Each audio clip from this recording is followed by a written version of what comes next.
Good.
Hey, and welcome to the Games Tavern. That person you just saw flash up on the screen was... You want to introduce yourself? Go ahead. Introduce yourself. Hi. I'm Chet. I am a painter and sometimes behind the scenes folk person here. All right. Well, Chet is also an exquisite painter and has his own paint show. Go ahead. Talk about your paint show a little bit, man. It's okay. Toot your own horn a little bit. I stream over at twitch.tv/Luke Thomas. I'm a commission painter and I do a lot of D&D style minis, but I've recently fallen in love with Star Wars Legion, so I'm going to be doing a lot more in that vein whenever I can. And just generally, I like to make stuff and do silly things and play D&D periodically, so it kind of is a mixture of things. D&D, Star Wars, miniatures, that sort of area. Yeah. And hey, look, Big Bearded Nerd 21 just came in. We spent some time with him on New Year's Eve into New Year's Day. It's good to see you there, Dwight. How's it going? Hi, Dwight. I miss you. Yeah. We're gonna have to get you into this new format when we're doing guests on the show, man. Because you let us be a guest on your show. So, well, tonight I'm going to be painting this glorious beast of a miniature, and just to kind of give you an idea of the size, scope, and scale of it, this is a normal human-sized miniature next to it. This giant is certainly a fantastic piece from WizKids Minis. I'm kind of excited to paint it today here on stream. I'll talk you through the different steps that I take on it. And, of course, we can discuss anything else you guys want to do, too. And, of course, as you know, our paint plans for these miniatures are starting to show up now on our Patreon, specifically for those of you who are on the miniatures and models tier or the noble or the royal patron tier. So if you haven't gotten a chance to check out our Patreon, do so. We're definitely making sure that everybody gets a shot at,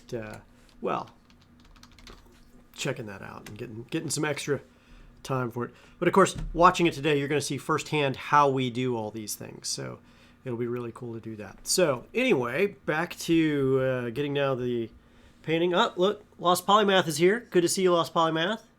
Yeah. New exciting levels for 2021. Yeah, excited. So I'm going to switch over to this channel. And then, Luke, as you can, because I don't think we have a paint cam, but you can actually, do you have more than one camera on your end, too, that you can show? I do have more than one camera, but I also, I'm set up with my overhead cam as my front cam because I wanted to give you guys the ability to see both. Giants is the unspoken thing here. Yeah, we've got my frost giant versus this illithid over here. This is I have a group of 5 that I'm painting as part of a commission, and where he's at right now for him is probably about 2 hours of work, but I've currently got stuck in like close to 7.5 hours worth of paint done on all 5 models. Wow. So, wow, that's heavy duty, man. Heavy duty. Big commission. yeah, right. Literally. And of course, guys, while you're watching us paint, feel free to ask questions. If you could do me a favor, if you could type question in all caps, that helps us spot the questions really quickly and then answer them as they come up. Let's see here. So, what are we going to do here today? I think I'm going to put a little Battle of the Amazons up. Big thank you to tabletopaudio.com. They're supporting us. Is this the new time for the show? Why Lost Polymath? Yes, it is. It's 5 p.m. to 8 p.m. Yeah, I had to do that at the longest. So 5 p.m. is the new start time, Eastern Standard Time. That's 4 p.m. Central. So glad that you asked that question, and glad you're here.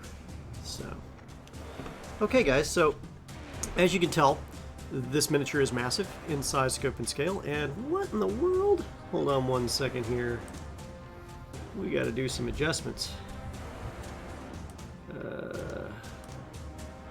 Cat's more important than got out of the. Yeah, something got way the heck out of line. Yeah, that's what I thought.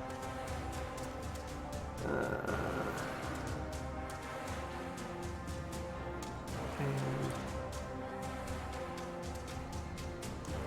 I'm not sure what happened here, but something got crazy out of line with our show here today. So I am going to select a couple different things. Chat box. Get in your place. Alert box. What in the world happened? Yeah.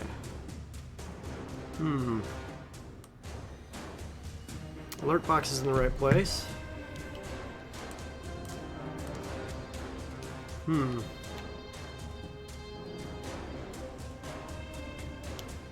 Something weird's going on here. Producing on the fly. That's correct, Big Bearded Nerd. You know how we like to do it here.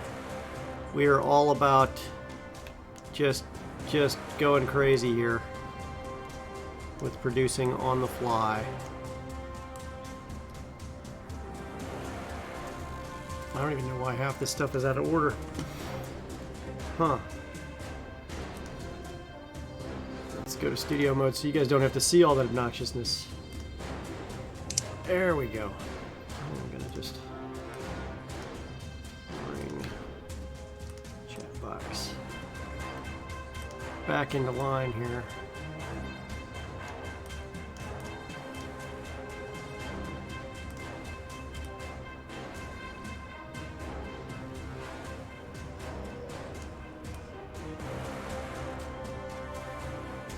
I have got all sorts of crazy stuff going on here, and I don't know why. There we go. And we'll just fix that there. Boom. And there we go. There we go. All right, Chet, thank you for your patience dealing with my idiocy, because Chet's actually better at this stuff than I am. There we go. So, as you can see, we've got a massive miniature here. We're going to start off with a little bit of leather brown on the breeches and on his, well, I guess you could say foot wrappings. And then we'll probably tone that up with some monster brown. We're going to add some color to the rope here that goes around his waist. He's got a number of different things to try to keep his slacks up. As well as some leather straps along here from what looks like a assortment of, well, horse bridles and saddling and barding and what have you. And then he's got this massive pack on his back, a net from heaven only knows what. It's just a hodgepodge of stitched together different cloths that he's taken from all sorts of stuff. This is probably a blanket of some sort from a bed. And heaven only knows what else. And then there's a lot of skin here. There's some veins. We're going to be doing a lot of different work, interesting work here today. And then, of course, the post or the tree branch that he's got that he's also turned into a makeshift club. So a lot of work today. So starting off with leather brown. Now this miniature has already been primed with white. Thanks to the good folks at WizKids. They come pre-primed. So did you do okay for Christmas, Chet? Chet, did I lose you? I'm not hearing you. That's okay, because I muted myself. There you go. I have a pack of screaming children. That's all right, brother. That are not ready for bedtime yet.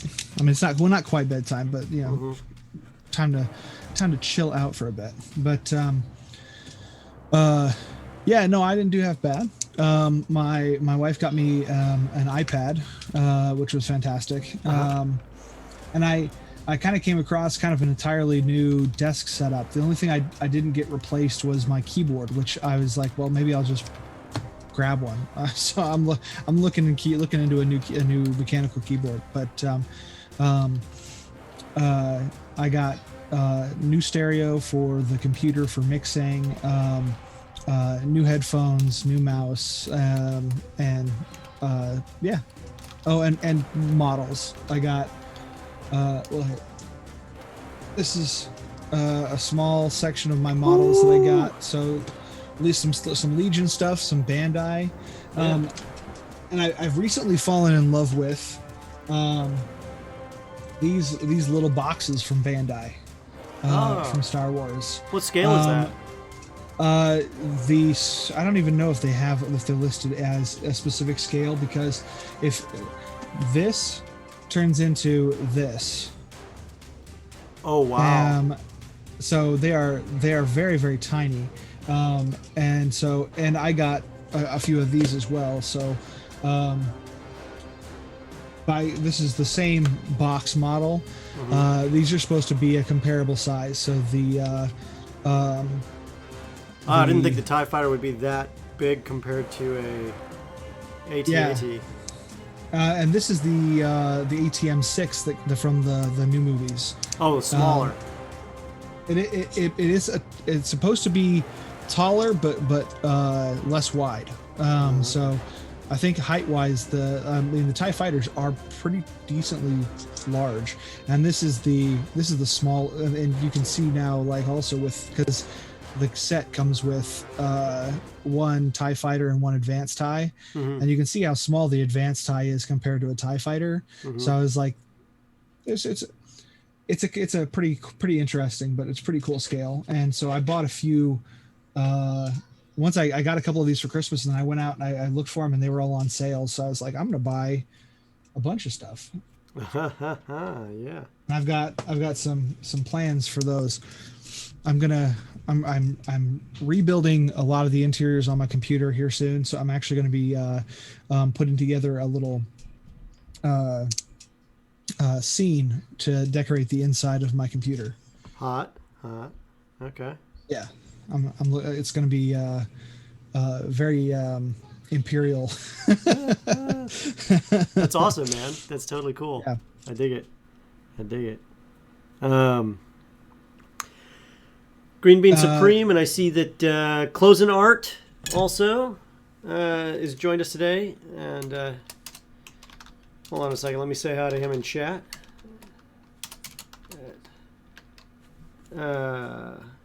Cleo's and Art. Okay, Cleo's and Art, good to see you. And also, we got followed today by Unstable Dragon X. Good to see everybody. We are painting giants today. If you have questions about giants or anything else miniatures painting wise, or just models wise, we're all about it. And we're also just cool to talk nerdy stuff all together. I think it's really cool that you're going to do a scene inside your computer of this stuff. I've been testing it just to see what because I've never messed around with these plastics before. I don't know what Bandai's tolerances for heat were, so I was like, I actually put the one ATM-6 in the case for the last week or so to see if there's any ill effects while I'm like gaming or anything. And so far there's been nothing. So well, I wouldn't put it on the CPU, obviously. But, no, yeah, not yeah, but I mean, yeah, I'm also probably going to be getting a new cooler for the CPU. So yeah, I was gonna say I wouldn't leave them on the graphics card, but other than that, like just putting them on the power shroud, or I want to put a couple of the walkers on the power shroud, and then hang 3 fighters from the grating that my vent grating on the top. So awesome. I already have stupid plans. Oh, good question. Unstable Dragon, what paints are we using? So today we're using the Army Painter for me, and right now I'm using leather brown, and I am painting with the Army Painter's Wargamer Monster Brush, just to do the base coat of leather brown on the breeches. What about you, Chet? I am using P3's line, because right now I'm doing the dry brush for, and I call it a dry brush, but I'm not doing a standard dry brush. I'm doing the highlights for the fur on his back here. It's still a dry brush technique. It's just a lighter. Yeah. I'm just not. I'm not taking any paint off the brush. I'm just being real gentle about where I place the highlight, because I want full color, because you want it to kind of go from that kind of a bone bone white, bone yellow, and brown color. You want that to mix nice. So I don't want to lose any of the color of the highlight. So I'm just really just gently brushing it on just the very tops of the fur. I love fur. It's such an easy thing to texture. And Oh make yeah, fun. well, if the miniature's done right, it is. Let me tell you. Yeah. Yeah, a quality miniature makes painting easy. It makes it a treat. A difficult miniature really tests your metal as a good painter, because then you have to really basically paint the texture in there. Yeah, or you have to try to figure out what they were trying to texture, like what the look they were going for was. Because I run into that problem so many times where I'm like, is that an insignia? Is that a texture? Or did they just really fail at making a bag for their hip or something? you know, when you see those, you just go, wow, that's just like a little bit of forethought could have gone a long way. Yeah. Well, thankfully, this miniature is great. Thank you for the bits, Big Bearded Nerd. Oh, hey, we got some bits. Thank you, Big Bearded Nerd. Thank you so much. Oh man, always glad to have Big Bearded Nerd on the channel. Dwight, it's been a minute. Dwight, we gotta get you on the regular on these shows, man. I tell you. Anybody else painting today? Or worth considering it? I want to get into mini painting. What advice would you give to a complete beginner? One, that it's okay to make mistakes. The thing I say constantly in the show is paint hides all sins. So I make mistakes all the time, but most people never know it because I don't go, oh darn, I messed up everything, I have to start all over. It just doesn't work like that. What it is as you go and you say, I get a little bit of, and I'll just do it for the show's sake, I get a little brown here, right on the arm there. Well, first of all, I can, because I haven't got any other paint on there, I can wipe it off, but I got a little more brown on there. Oh no, I got more brown on there. Oh no, I've wiped it off, but there's still a hint of brown there. Don't worry, I can paint flesh tone all over that. It's okay. There's times you go a little slower because you don't want to make simple mistakes like that. But as you go, you learn that you don't have to worry about the occasional overbrush. You can go back and correct. The other thing I'll tell you is it's not about starting with the smallest brush possible. It's actually going with the absolute largest brush you can to do the painting that you're doing. They often say the bigger the brush, the bigger the vision. I have to agree with that statement. Most of the painting I do is with this brush, the Wargamer Regiment brush, which is a really great brush.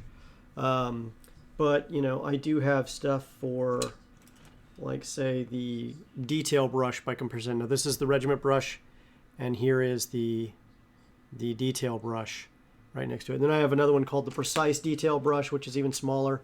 And then I have extremely small ones called, like, the Psycho brush and some of the other ones that go with that, too.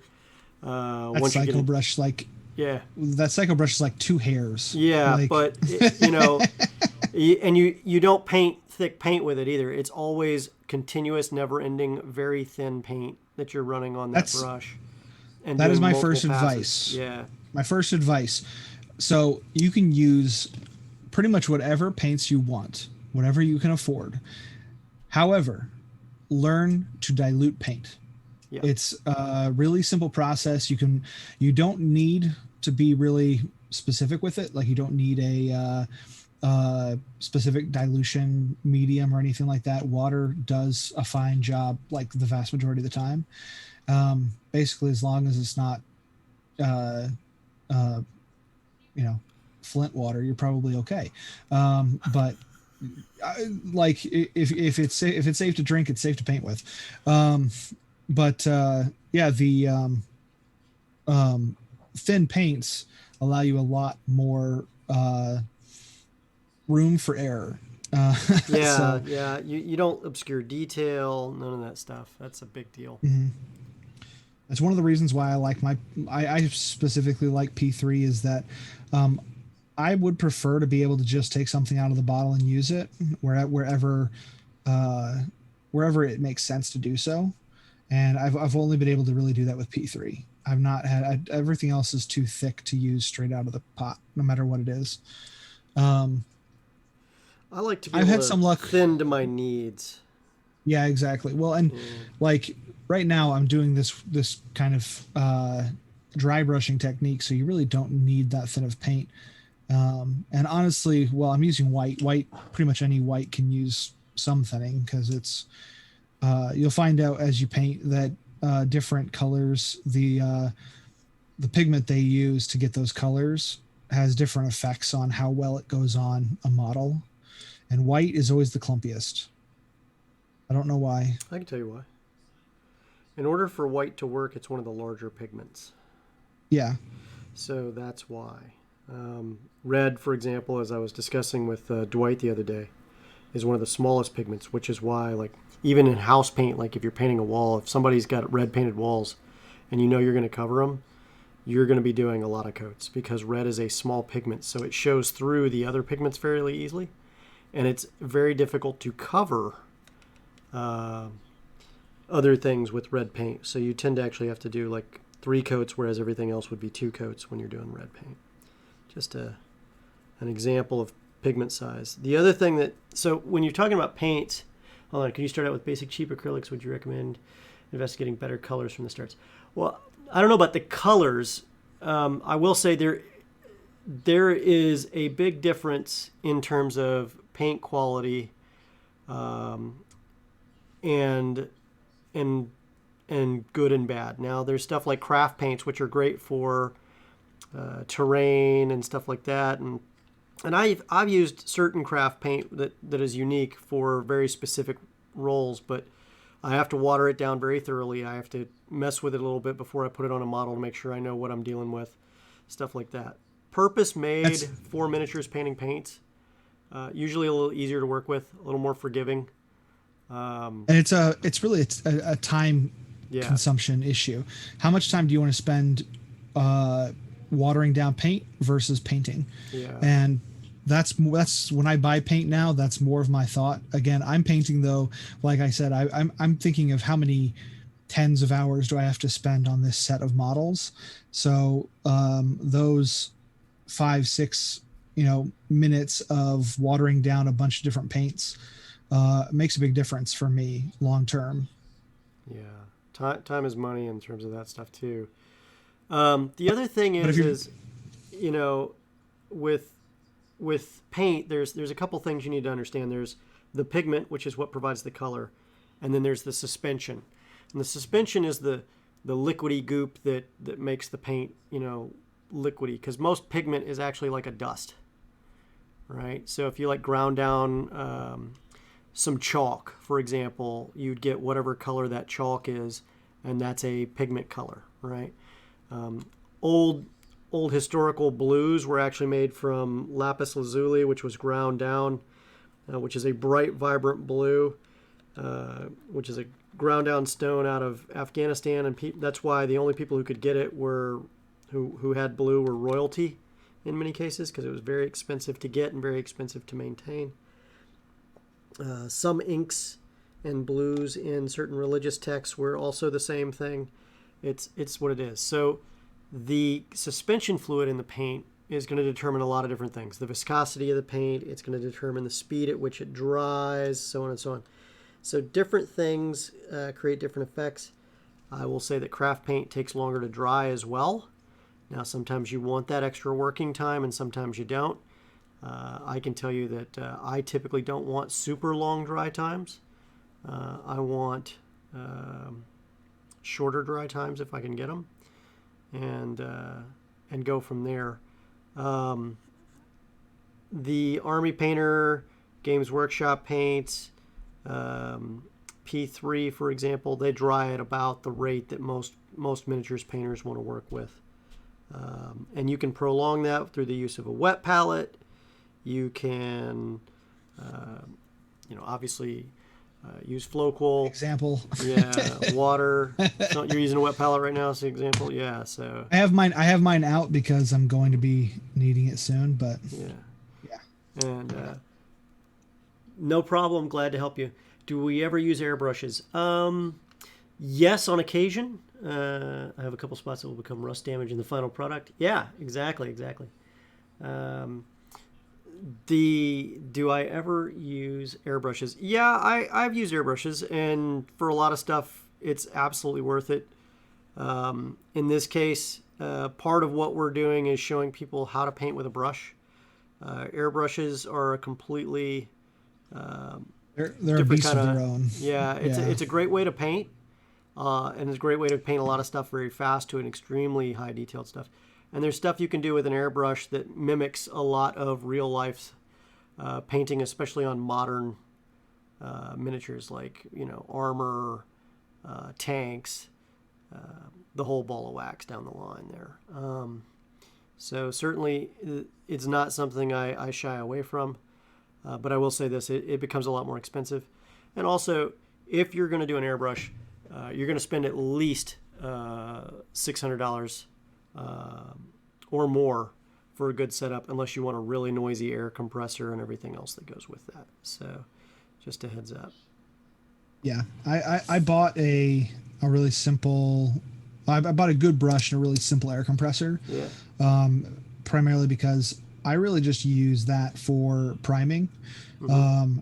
I live in the Midwest. It's cold, and that usually would prevent a lot of people from being able to do their priming.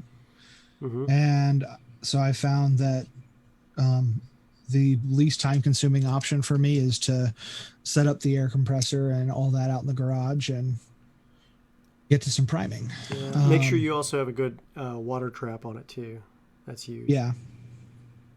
And again, know about how to thin your paints, because if you're not sure about the consistency of paint with an airbrush, you can destroy a beautiful airbrush really fast just by not knowing what you're doing with thinning paints. You got to clean them thoroughly every time. There's no shortcuts to it on that one. No, there's not.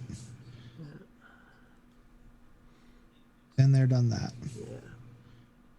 Even if it's one of those, like, even when I thought I've done a pretty decent job on a clean, and then I go to deep clean and I'm like, what did I do? How did I even leave this much paint? Where did this much paint come from? Right, exactly.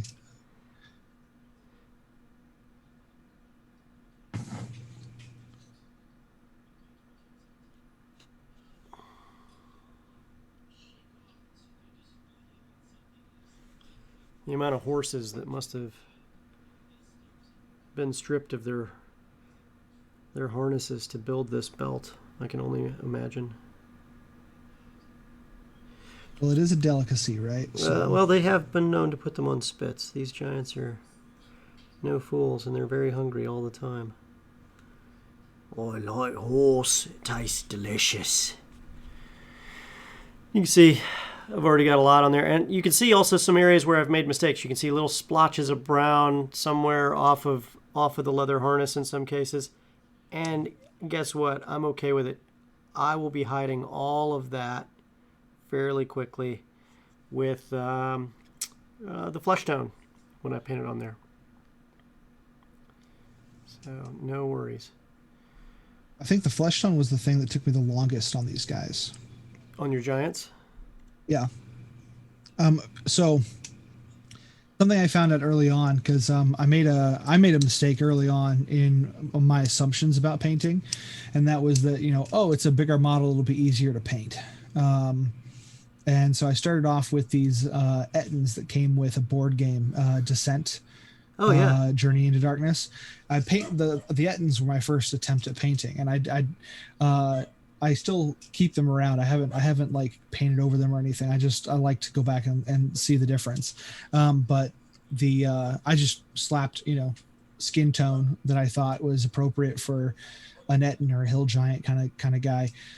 And looking back at it now, it's just so flat and has such little tone to it. It doesn't feel like it's dynamic or alive in any way, because with a larger surface area, you have a lot more work to do when you have big flat spots, you know? So That's if you where have a thinning. large Yeah, yeah. going thin really helps there. Yep. So my first mistake was I came from a 1/72nd scale modeling background as a young kid when I got into miniatures. So I did my first miniatures with Tester's model enamels. Oh, Uh, I've used the enamels a couple of times. Not my yeah, favorite thing. yeah, enamels are great for that unique, realistic model effect for certain things, but I don't recommend it for most miniatures painting if you can help it. Just Yep. acrylic is so much easier, no fumes. Uh, you can achieve 99% of the same effects. Unstable Dragon had a really good question Mhm. that I wanted to talk about because he asked how much does the material that the model's made out of affect the paint or the painting of the mini, and there's very little um, effect that the actual uh, like plastic versus metal versus anything. There's very little difference in how the paint goes on because you're going to cover everything with a primer. So the major difference is going to be Your how well you primer. get, The primer yeah, is the big choice right there. how well you do on the priming, and also like the quality of the print does take a hit depending on what you make it out of. That's kind of the more of a manufacturer issue. Is if you make it out of softer plastic, when it cools, it's going to have a less crisp detail than what a nicely casted metal model is going to have, or resin for that matter. But I mean, plastic is the most versatile, and for tabletop, the least likely to crack. Because what if you drop a resin model, it will crack. It This is the can. thing that It certainly can. Yeah. I like honestly, like it doesn't even take that big of a drop for me. I've had two or three pieces that are made out of resin that have fallen just like from like a very small height, fallen from like where my hand is to my table, and a piece is cracked off. And that it's a brittle material, but it looks great. But once it cracks, like super glue is going to gonna keep it there as long as you don't drop it again. If you drop it again, it's going to snap right back off. Metal doesn't have that issue, but if you drop it, you're going to chip your paint. It almost always happens. You could just, if it just even falls like a half an inch, it's going to you're going to see a chip on your paint. So that's why plastic is the most durable for overall long-term use. If you're going to put it on a table, if you just want to look at it and it's going to be pretty, then yeah, metal and resin are awesome because the quality is going to look great.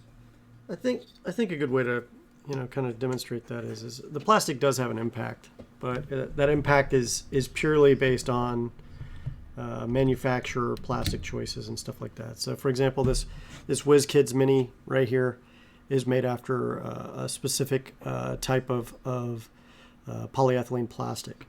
Same kind of stuff right here, not primed. It's very white. However, it's very flexible, right? By example.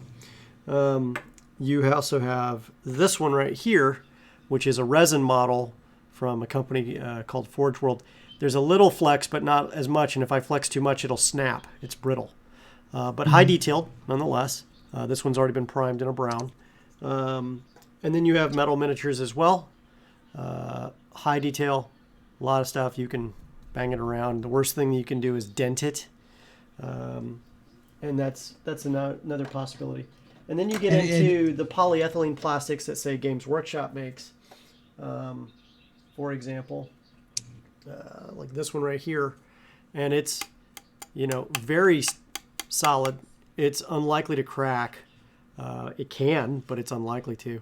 And high detailed all the way around. So a polystyrene, or it's not a polystyrene plastic like this is just rich with detail. Games Workshop makes some of the best polystyrene models you'll ever see anywhere in the world. Just how they do it. And WizKids makes some of the best in their polyethylene that they make. Most of the stuff from Reaper is LDPE, or low density polyethylene, I think. And then you've got the Reaper Black, which is a higher density, which is some exquisite stuff too, I might add. I love the Reaper Black stuff. I just picked up a couple of really good Reaper Blacks. I got that, what is it called? The Mamalak, the giant elephant war beast. Oh, yeah. And it is just a beautiful model. I can relate. But like, these guys are the traditional Reaper, and the big thing there is obviously there's a ton of flex in there, right? Which means also that like quite a few of these pieces that I have, I've bent them back into shape using heat, and even then they don't necessarily keep that shape for very long. So did you boil it? Yeah, I boiled. Here, I'll show you. That's what I do. Is I boil them. I boiled this one, and I got most of the flex out of the sword. At least it's straight up and down. It was curved over like a dolphin fin sort of thing. Yeah. But this right here, I don't know why this one doesn't have hardly any flex in it. It's just such a dense piece of spear. I don't know, but I flexed it this way to get it back up, and it just wants to keep dripping, like dipping down and curving. And I'm like, well, it looks okay. And the design of it looks a little bit kind of wobbly anyway. And so I was thinking, he at his size, finding a perfectly straight tree to turn into a spear is kind of hard. So yeah, it makes it more realistic. It's more realistic tree. Yeah, totally with you. As long as it does the stabby stab, who cares? Right. So the next question is, do you guys have or use a 3D printer? I have definitely used them. I have used FDM, fused deposition modeling, as well as sintering. My preference is for the sintering. What questions do you have about them? They said that they were getting into doing 3D resin prints, and I personally have not. Yeah, that's a sintering. Yeah. I have not used a 3D resin printer. I've used an FDM, and I painted some FDM pieces, and I determined that I am not qualified to print FDM quality that's going to be usable on tabletop. I could with some time and some practice with my printer, but then I was looking at just the quality that I get out of a resin print that I printed using a friend's printer, and I was like, that was so much easier. Yeah. Like that looks so much better with half the amount of work. So we're talking like down to 50 microns. Yeah, it's huge. I would love to have more ready access, which I probably will in the near future have ready access to a resin printer. But the one that I did have access to, I don't have access to because COVID. So it's a public space and not being used at the moment. So kind of safety first there. Yeah, and but they do look really good. Resin. So a lot of the resin casts that I've used, they look amazing. So okay.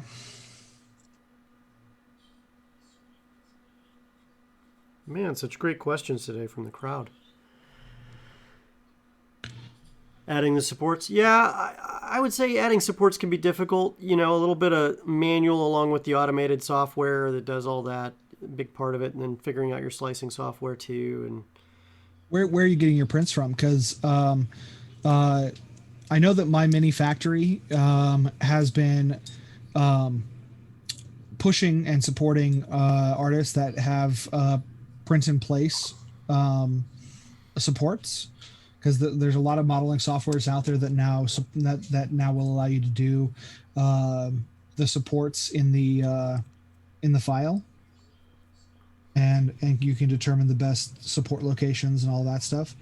That's one place I've been looking at for those resin prints, because I am, like I said, I'm not yet versed enough to spend as much time on the support generation and all that.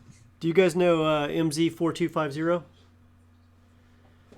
If not, I highly recommend you check him out. He's one of the most prolific 3D modelers out there with, I think, gosh, close to over 2,500 3D models out there of fantasy miniatures and stuff like that too. And I interviewed him not that long ago on the Games Tavern Happy Hour. And he also has a Twitch channel, MZ4250. He's normally on during business hours because that's when he actually does his sculpting, is during business hours. Highly recommend you check him out when you can. I've been looking for a good place to get those. D&D group is serious about the game. They started with Lost Mines of Phandelver, and we want to get a solid 3D printer for minis now. But there's too much to choose from. You know, unless you're going to spend a lot of money on a DLP or a laser-centered printer, you may not be, make sure you understand what an FDM printer is. So if you buy that $300 printer or that $600 printer that seems like a steal, make sure you understand that that's probably an FDM printer. And if it's an FDM printer, understand that there's going to be these little lines across every slice. And sometimes that's acceptable and sometimes that's not, depending on what your needs are as a miniature person. Fantastic for cheap terrain. Yeah, great. Fantastic for cheap terrain. Yeah, a little acetone bath cleans that right off for the terrain side, but for a miniature that can remove the nose. Yeah, exactly. Or the eyebrows, or those other details that make that miniature truly breathtaking might go away from that.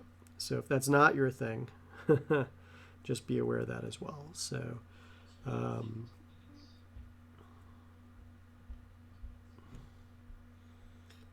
see here.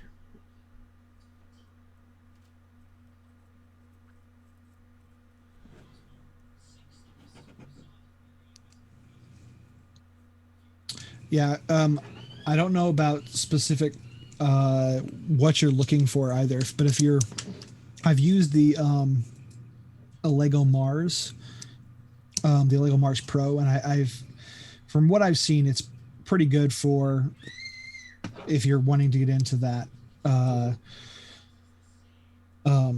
Prusa makes several good ones as well. Yeah, yeah. I was gonna say Prusa, especially for an FDM printer. Mm-hmm. Prusas are they're considered pretty good, top of the line. Yeah. When you trust your printer enough that you use it to print other printers, it's pretty solid.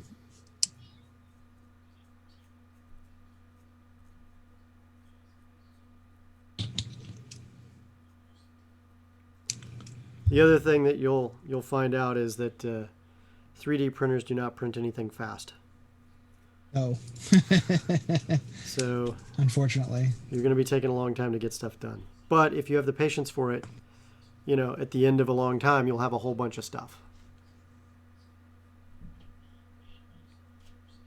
And there is a lot of, you have to be able to accept certain failures, because there are going to be times where you have absolutely no control over the fact that it just doesn't want to complete that print right.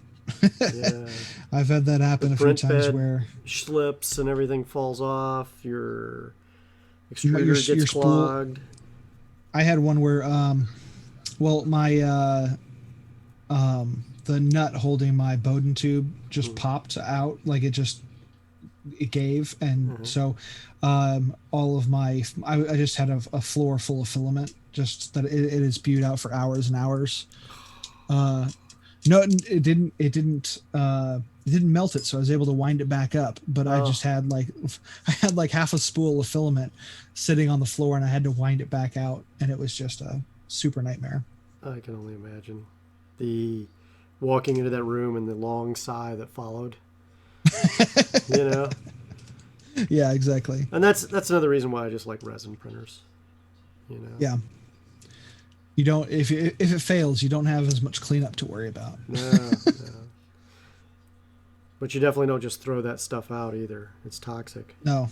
So you've got to be, that's the drawback. High detail, high toxicity. And I don't ever throw the liquid out. I put it in the sun and let it get really sun-baked. So if there's any liquid left, it's solid as a rock before it goes out. Super hot, super hardened. Yeah. Mm-hmm. You don't want that stuff on your skin either. So, ooh-wee.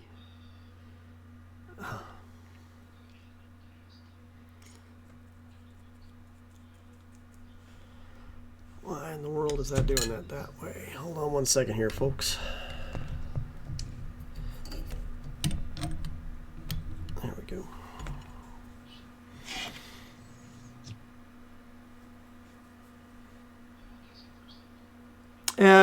For filament, you just throw it in the trash. For resin, how hard is it to get rid of waste is the question, by the way. For resin, you really have to make sure you're doing the right thing. You don't want that to contaminate a landfill or get into the water supply. You can't pour it down a drain. It's just bad. So you put it on. You put it like in something you don't care about, and you let it harden in the sun. And you let it harden really good, and don't let that stuff into the, and then you throw it in a proper trash receptacle as need be. One of the things I've seen a lot of people doing to attempt to just not have to throw any of that stuff away is getting UV lights, the little flashlights. Yep. And just pouring the excess into little molds. Like Hearst molds, or making little doors or whatever. Like just make greebly bits and toss those greebly bits in your bits box and just save it for later. It better be a super thin one. That's all I'm saying. Yeah. Yeah. Mm-hmm. It can't be a thick mold because the UV won't cure. I mean, it's purpose designed that way. And now there's so many different resin choices for density and other things as well. We're spoiled for choice on a lot of that. No, yeah, the ones I saw, it was like making super, like these, little thin doors that you can put on, your terrain stuff. Oh yeah. But yeah, I bet that's about all it's good for, is make up a bunch of little greebly bits that are super thin. And technically those you could just leave out in the sun too, if you have like just a little tray of them. Just put them out in the sun and let them harden.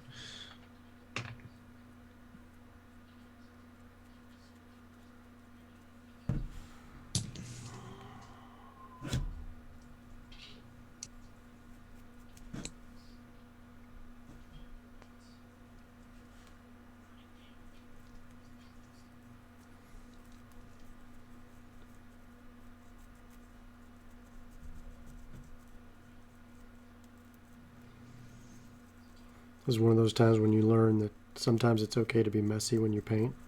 That's what's happening right now.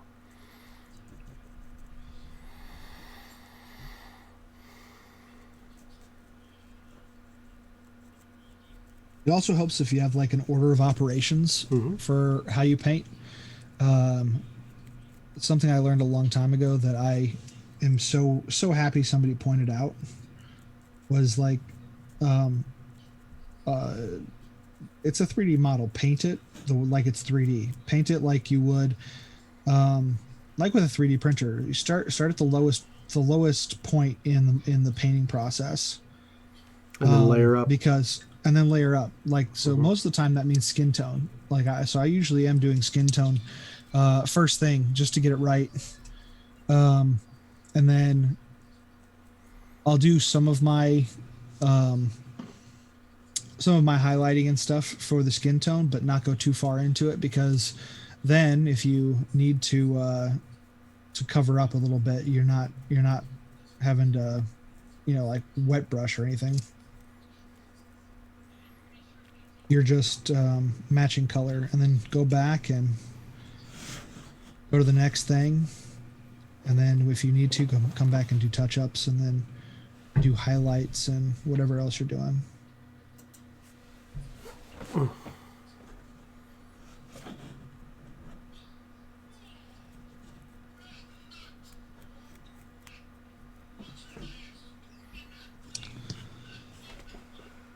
Ooh, so much brown.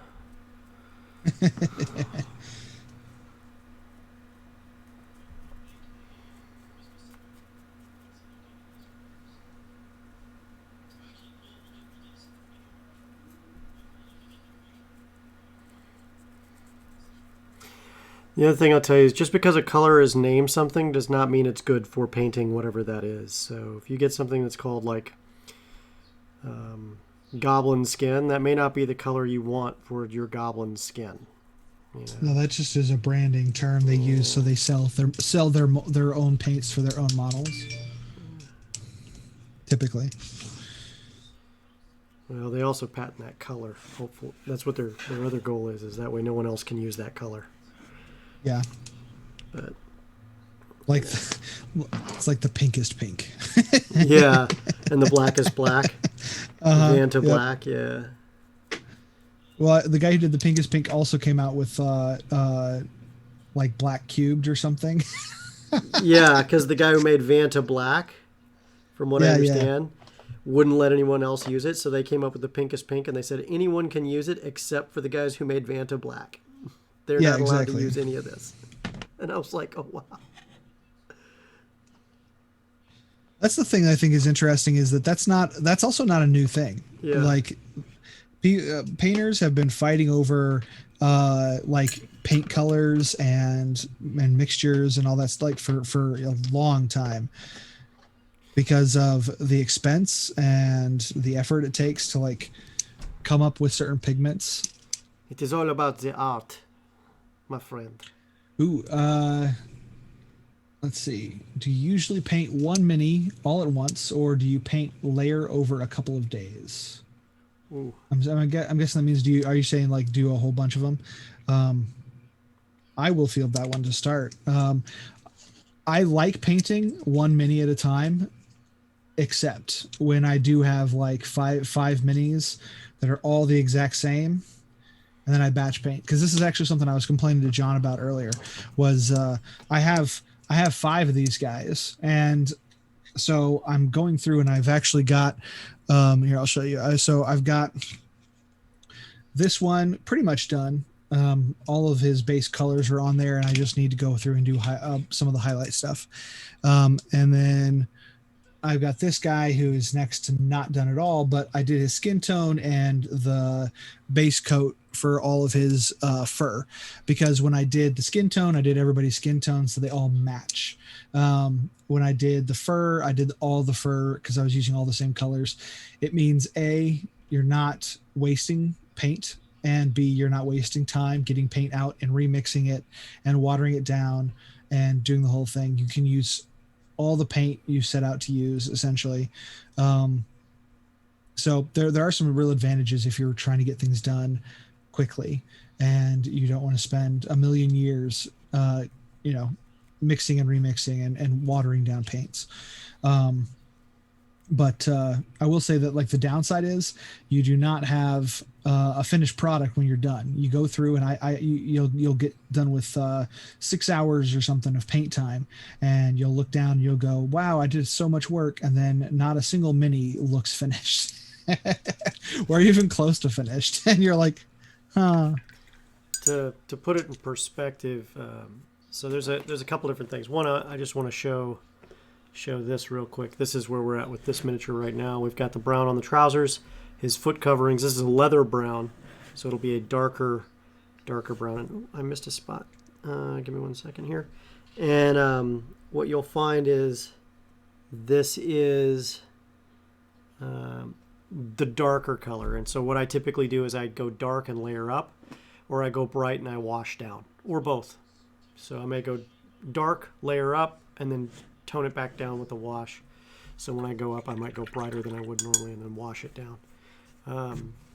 But this is like single model, right? And then you'll see things like this, which has got partial colors on it because I had the extra paint that I needed for that particular model. So I went ahead and used it, stuff like here's the cloak on this one. Here's, the orb on this wizard right here because I needed to get that done. And I had a little extra to go, and I don't like to waste paint either. But then you've got things like here we go. All of these orcs, for example, right? And so they were done as a group, as a batch, and then, in in 2 days they were completed. Hold on a second. Let's see if I can get it to focus. There we go. They were completed, right? Unstable Dragon also said they want to know, like, do you usually finish? Can you finish a model in like one sit down? Yeah, I'll be finishing this giant today on stream. So these orcs I did over. These orcs actually happened over 3 streams, so 6 hours total, and I got these orcs done as well as their boss. Their boss is right here, and I got them all done. In the period of one show, hold on a second here, or 3 shows, but that's because they're extremely high detail and there was a whole bunch of them. What I also came to find out is watching me paint 6 orcs in 3 shows get incredibly boring for those people watching. So I try to stick to one model now, unless I'm demonstrating a batch painting technique specifically. If that helps. Yeah, that also depends on the model intricacy and size. Yeah. So I had one model, excuse me, that wasn't super big, but it had like it was my bear and rider.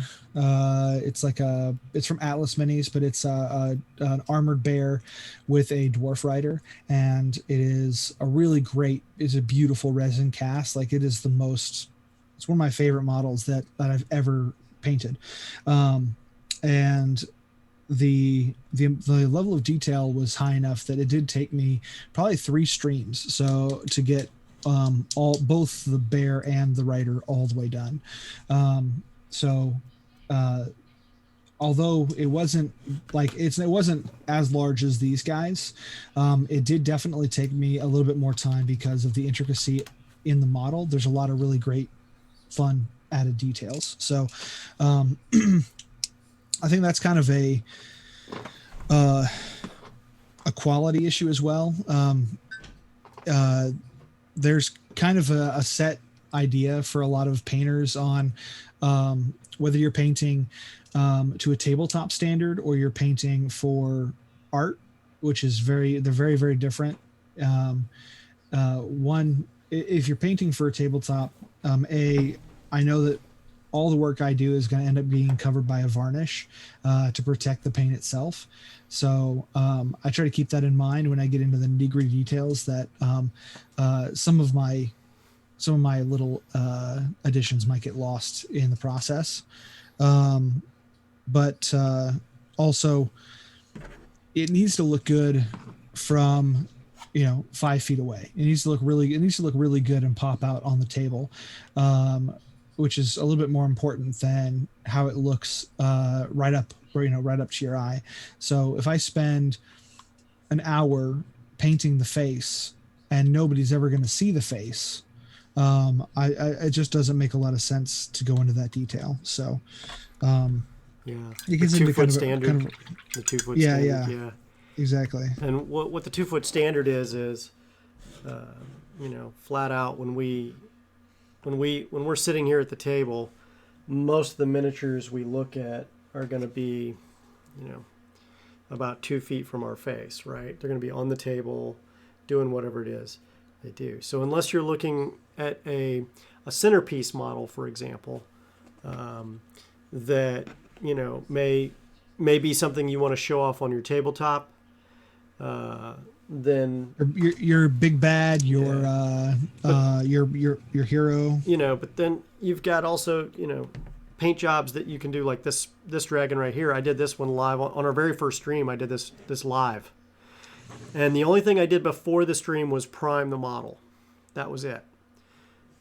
So priming the model, and then it went from initial wash and then layered up the whites and then so on. And I did that in I think it was a 2-hour show, maybe. Yeah, 2.5 hour show maybe. And it was done, and it's a signature piece. It's a very large white dragon, and you still got tons of detail on it. Yet it's, hang on here. It's still a model that looks great, but you can do a lot of things that you think are more complex that don't take a long time as well. But most of the time, I don't put that kind of detail onto a single model. I put that kind of detail onto signature models like commanders or heroes or giant monstrosities, you know, and then you get into things like, you know, Oswald the Overladen, and really the detail isn't the detail, it's the amount of colors you have to choose specifically to make sure they're each different so that none of these objects on his back tie in at the same time. So you have enough different colors that everything looks separate. I mean, he's got a chicken hanging from a shield, for goodness sakes. Yet I can't make that flesh tone for the chicken look the same as the flesh tone for Oswald. You know, so you gotta do those kinds of things too. So to answer your question, 2.5 hours for that dragon, not including the priming. The priming took 10-15 minutes. Yeah, I rarely include priming in my thought pattern because I prime so many models at one time. I usually just, because again, you have to clean it after every single use, and so I'm just going to prime, you know, a couple dozen models all at one time, and then put them up on the shelf somewhere. And then if I have a client send me models, I'll just stick them in with my regular models and prime them all up, and then put mine away, and then get into the project. Makes life a lot easier. I left the large blanket on his back unpainted because I'm going to do a completely different color on that. Same for the patch on his rear end. And then I did the one that here on the top, but that's because I'm going to do that one a little bit darker, and I want the brown to show through. The tree I'm going to do in a slightly darker brown, and that brown is called oak brown. I'm going to go ahead and knock out that tree while I'm at it too. I'm going to shake that a little more.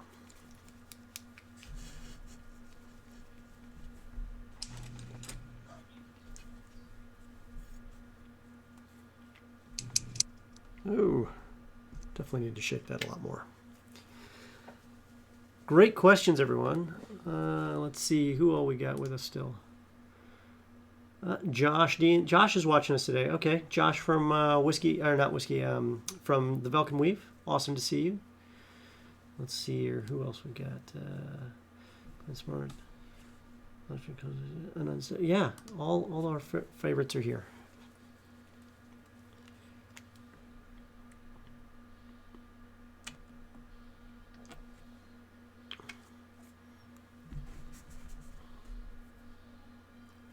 All right, Oak Brown. About 4 minutes or so. Probably take a quick break to refresh our beverages, and then keep going. I think I'll see what I can do to get this Amazon's music back on. Be thinking about fighting. I'll go ahead and give a quick update here. So I'm doing I'm dug into metallics now. Pull that out. There we go. There, okay. Yeah. So doing belts and weapons and armor plate stuff. Messing around with some variations. Cleo Sans Art. What kind of art are you into? I mean, like, it's in your name, so I'm assuming you're doing some art in the first place. Can you tell us more about that?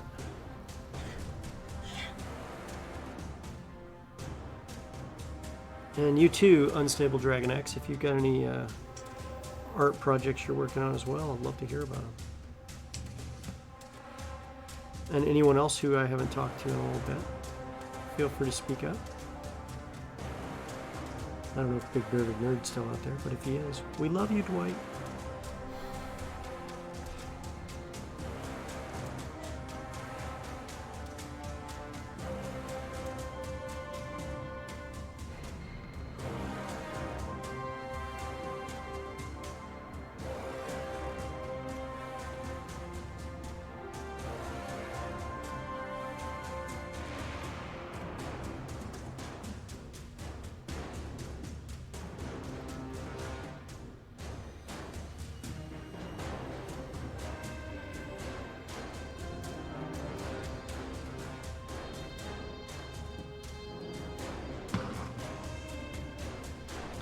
When we talk about thinning the paints, I think the rule of thumb that we were always taught was get it to the consistency of melted ice cream. I don't know if that helps any of you guys out I've also heard it as 1% milk or skim milk. Whatever.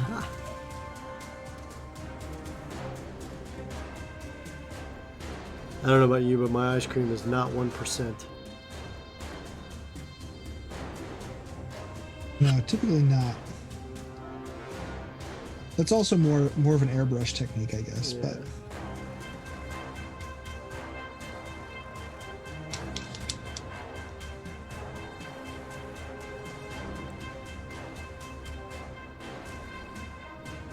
Unstable Dragon's talking about getting back into D&D, which got you into 3D printing, which we all understand the rabbit hole that you go down when it comes to hobbies.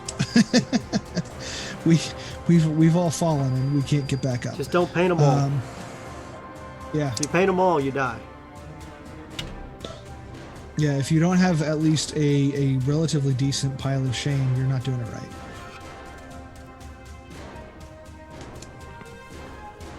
I was in the store with my daughter looking at Christmas stuff, and she went with me to the hobby shop, and she was looking at minis for herself because she wanted. Sure, she was. No, she. Here, I'll show you my. This is my daughter's creation. Nice. She wanted a horse, and she wanted it to look like a show. I can't remember the show, but she wanted it to look like this horse Bob, so she kept calling him Bob. But she was asking, she was like, "Can I get this one? Can I get that one?" And then I was like, "Well, you have minis at home. Are we going to go home and paint?" And she goes, "Well, not today." And the guy behind the counter was like, "So how early are you required to try to teach them to finish painting the ones they have before they get new ones?" And I was like, "It doesn't matter. It will never take. So it doesn't matter." Yeah. It's an impossible task. Not worth your time and effort.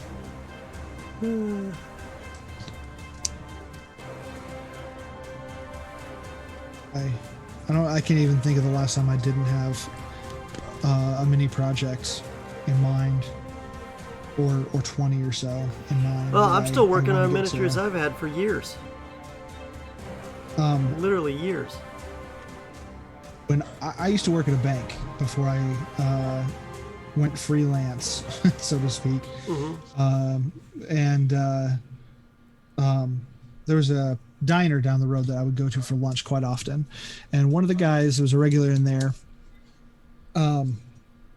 saw me working on a D&D campaign and started asking questions, and so we got to talking.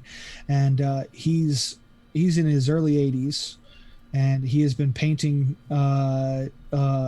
historic miniature models for like 40 years. Oh yeah. Does he go out to Lancaster, Pennsylvania for Historicon and stuff like that?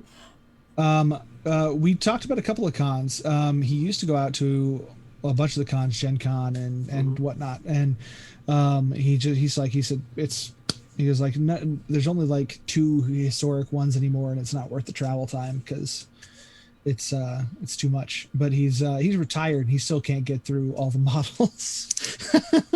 I was like, I guess that's a fair judgment of how well you're doing at the hobby. Is if you have more models than you could even finish in retirement, then you're doing it right.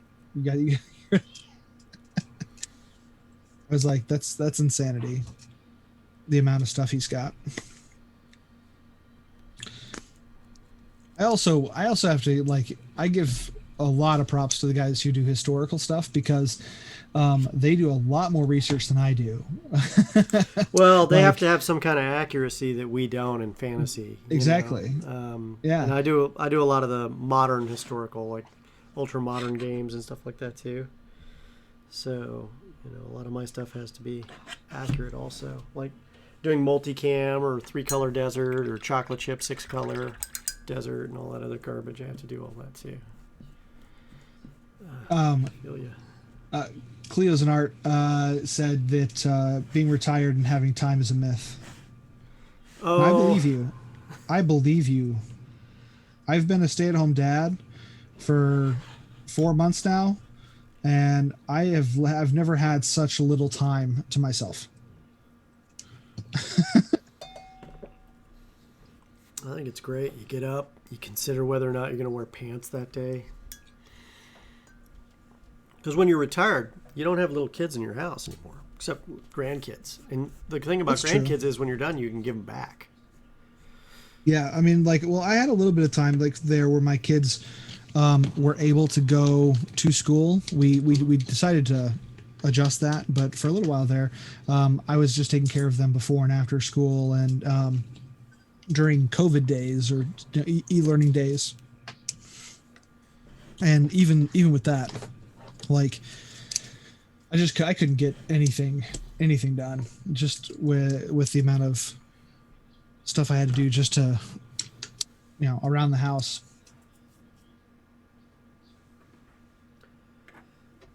Cleo, you got to stick to the original colors or else you're doing it wrong. Whoever's doing that, they're gatekeeping. Just ignore them. Yes. Yeah, that is correct. That's BS.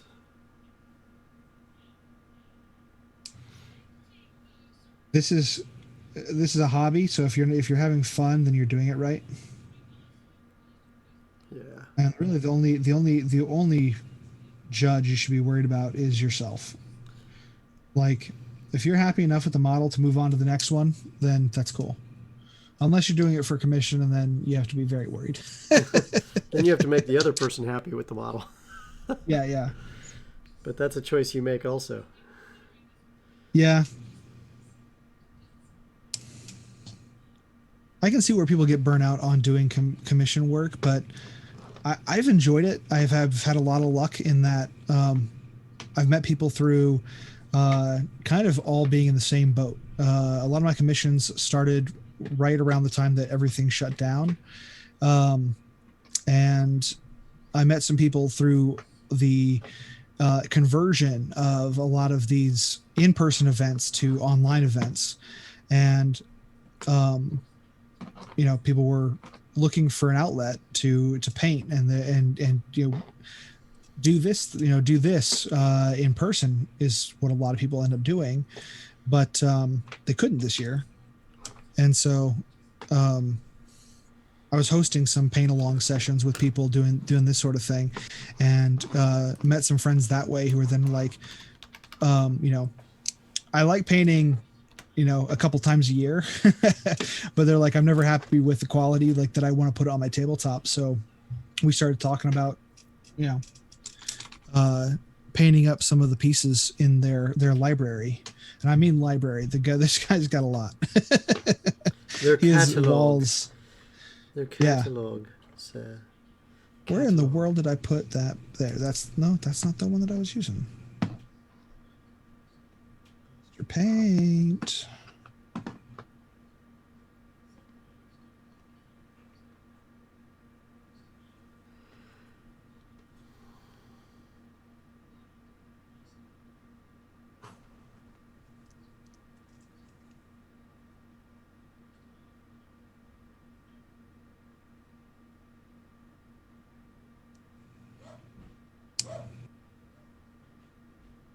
The only things that I find interesting, like when it comes to like going to a hobby store and talking paint and doing that sort of thing, is I do like that as long as you've got 3 colors on your model, it counts as being a point higher.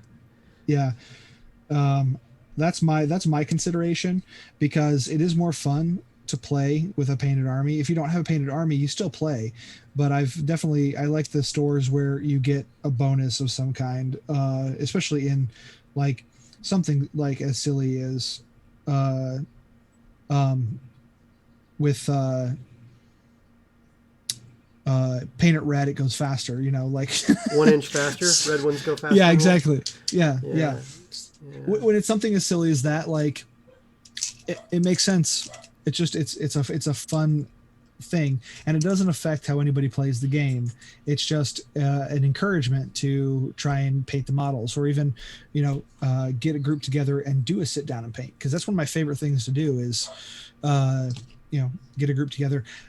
a lot of people want to paint, but also don't have like the money to invest in going in and doing the paint job. So like I've done it plenty of times where I was like, who wants to buy, the models and bring them, and everybody will paint a model, and then you get to take a painted army home, and it'll be interesting. It'll be its own thing, because it's a collaboration from a bunch of friends from the community. By the way, I just linked our Discord in the chat. If you haven't been a part of our Discord, now's a great time to jump in. Just click that link; it'll take you right in. Join the Discord, become part of the community, and you can talk to us in Miniatures channel, That Mini's Paint Show channel, or any other channel for that matter that you want to. You can talk to us, and you can also sit in on the Paint and Chat channel, where we sometimes are just chatting offline and painting miniatures ourselves. So, one of the coolest things you can do is just hang out, paint, and ask questions. And that's, all hours of the day and night. Different groups are in there from all over the world, so it's a great time to get your painting in. So as you can see, I've got the oak done on this thing, and then I'll do the stone and the rope separately later here. But you can see how much darker is the oak brown is versus the leather brown on this miniature. Because of the way the flesh tones are, it's going to be very, very. It's going to be at least two colors on the flesh tones there. Shav Hunter 86, good to see you. I haven't seen you in a while. Good to have you back online, man.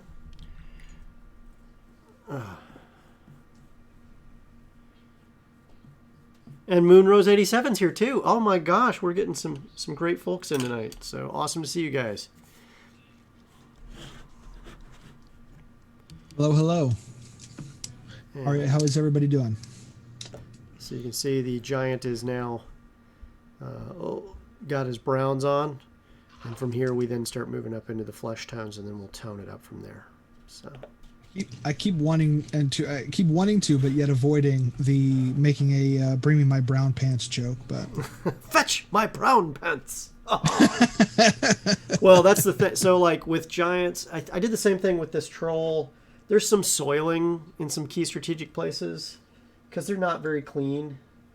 And this giant should have some stuff, like he'll have some soiling around where his knees are and some soiling around where his seats are, his seat is. So nature of the beast. I'm trying to figure out what hair color I'm going to do with him, though. I was going to do a lighter brown, I think.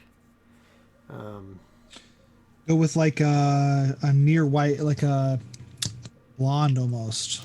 Brown, like color. I could do tanny. Well, there's so many brown choices to go with, and everything I've done so far has been with the monster brush. At some point, I'm going to be switching back over to the regiment brush here for some of the finer work, which is still a large brush, but a great choice. A lot of hill giants have a fart attack they can do. Yeah, I guess that would be interesting.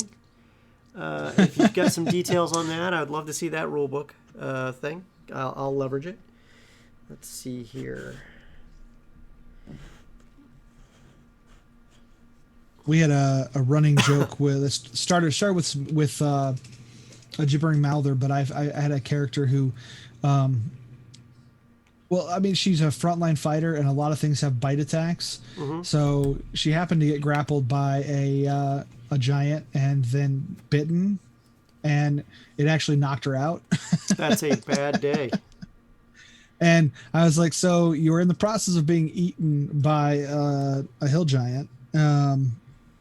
And the same thing happened with the gibbering mouther. So I keep trying to figure out like is this something that's just going to have to keep happening? Like, are you going to keep getting eaten by everything you come across? Because if that is your fighting method, it's a technique. Fine. Yeah, it's a technique. It's definitely one way to get in close combat range.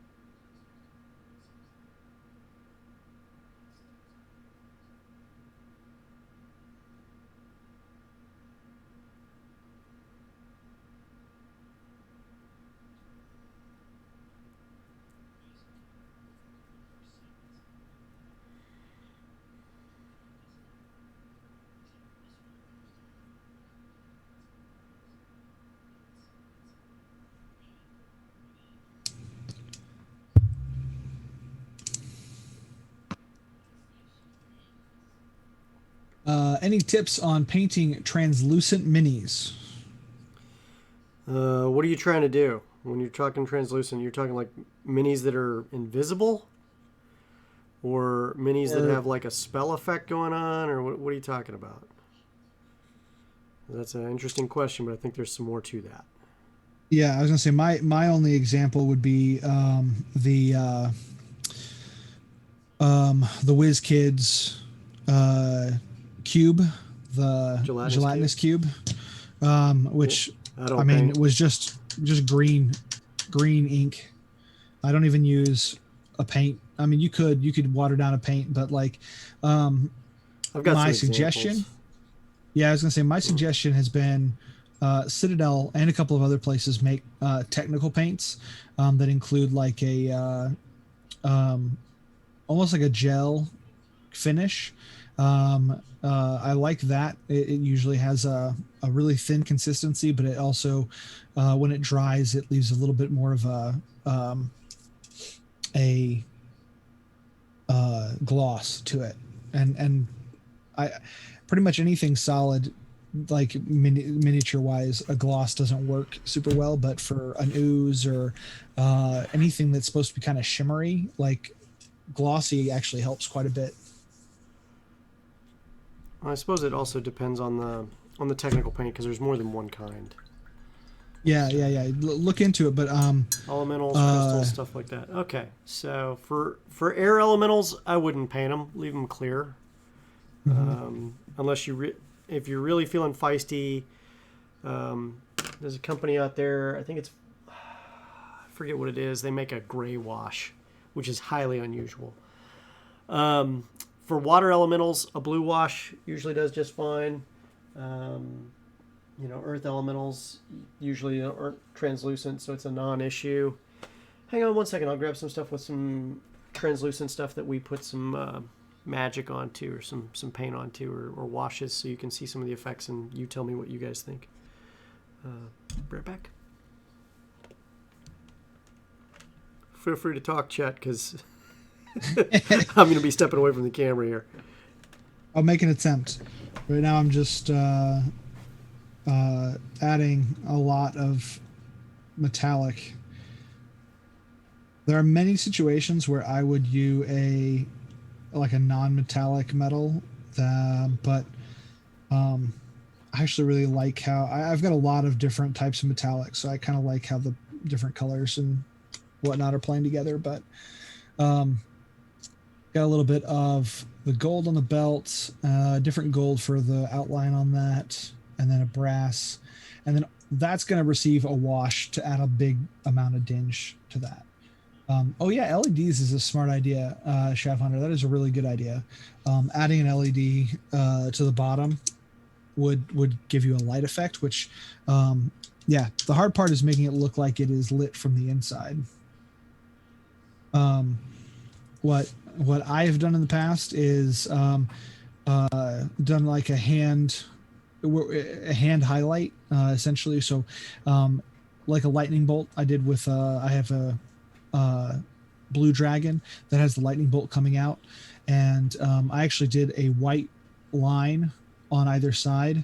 I kind of uh, traced out a thin line of white, and then I put a blue wash over the whole thing.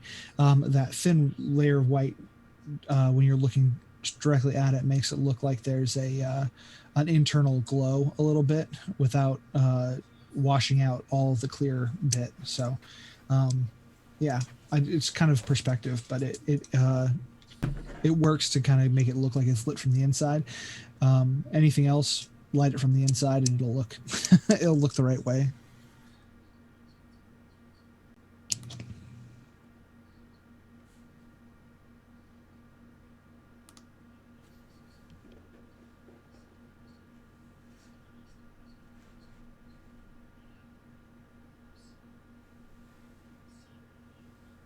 I tinted my cube green just because um, I wanted to look a little bit more like the original.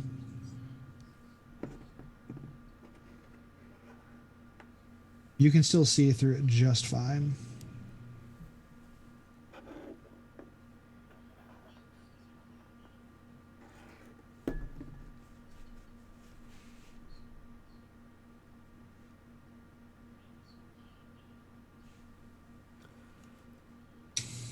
Okay, so here's an example of translucent minis that you guys can see for yourselves.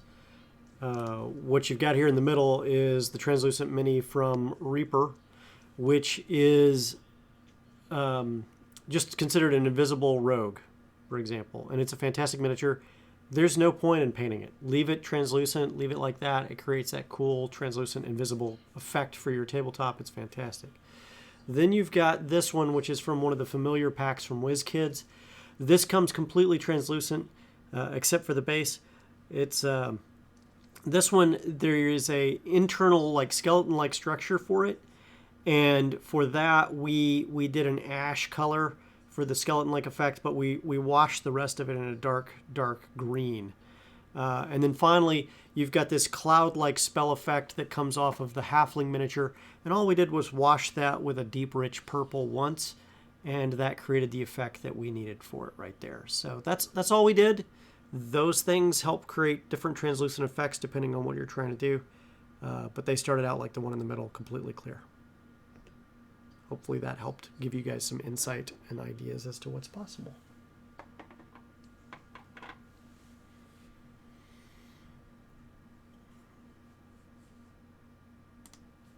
Alrighty.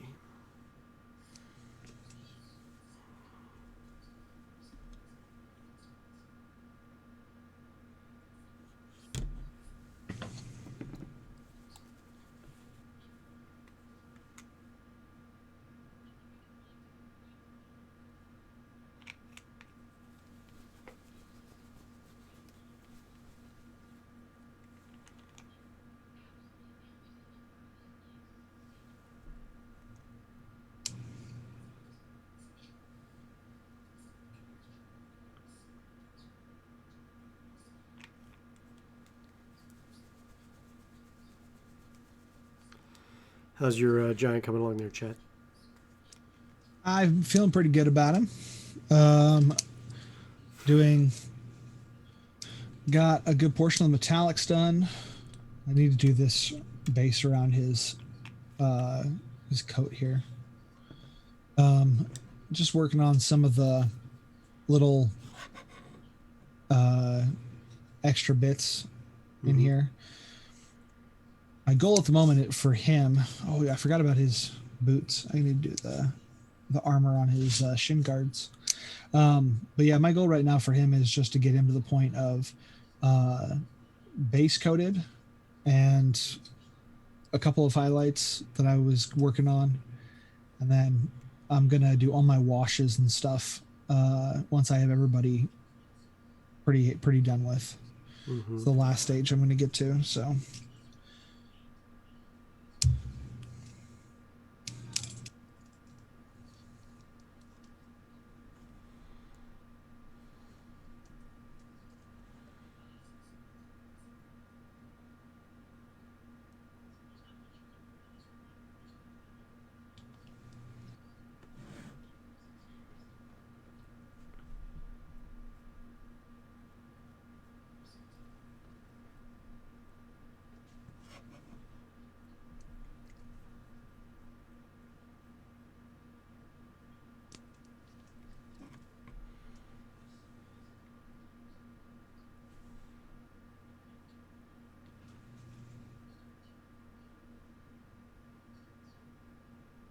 Hear my son in the background. Is he creating havoc over there? Not yet. He might be soon. We'll see. So what did everyone get for Christmas? Coal and switches. Coal and switches. I did all right this year. I got a couple books that some people sent me that I really liked. And that's the biggies. What about you? Chav 186, what'd you get? Coal can heat the house. Well, it can if you like setting your house on fire, if you have a modern house. Moonrose says got themselves a new desk and comfy socks, which I'm down for both of those. Yeah, comfy socks rock, man. Especially like merino wool. They're great for just lounging around the house or when you're hiking. Love that stuff.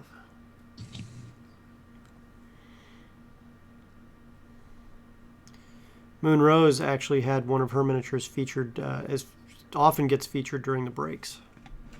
Speaking of breaks, are you at a break point, my friend? I can break anytime. All right, guys. Hey, we're going to take a quick 5-minute break, and when we get back, we are going to continue painting. It looks like we're making really great progress, so we'll be painting for about another hour. So we'll see you guys in just about 5 minutes. While we're gone, feel free to check out the miniatures on the break, and also refresh your own beverages and take a bio break as you need to. Have you ever needed quality images of characters for your games or stories, but couldn't find the time or assets to create them? Epic Character Generator comes to your rescue with lots of features.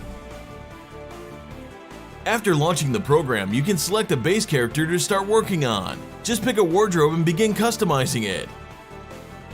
At any time, you can jump to the settings to turn other packs on and use their content on your character too.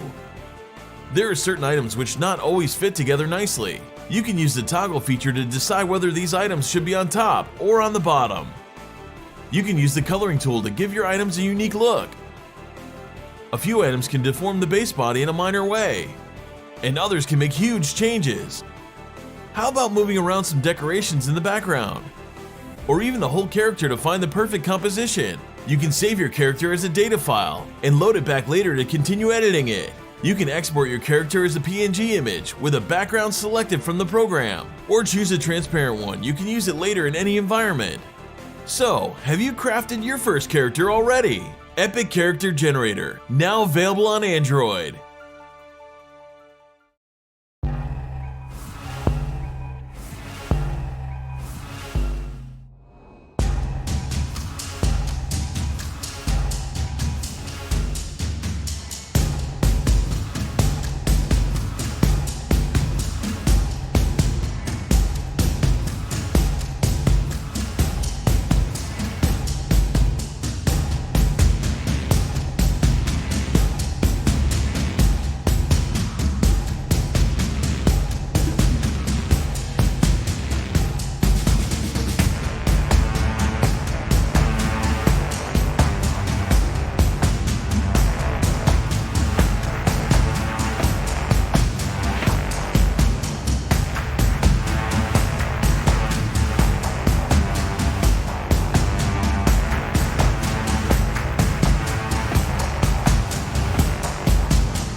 And we're back. And what in the heck is going on with our chat box today? It's doing all sorts of crazy stuff. I have no idea. Let's do this on the fly, shall we? Boom. So I'm not sure what's going on, but we've got some serious chat box issues going on. Something fierce today. All right. How you doing there, Chet? I am doing okay. Awesome, awesome, awesome. All right. Here we go. Yeah. Well, that's interesting. Huh. So the chat box is moving every time we do something to a different screen. Oh. How about that? Wonder what's causing the chaos. Depends on how you copy I think it's how you copy the chat screen. Yeah, it looks like I'm going to have to do this all over again because we got some serious craziness going on here. Let's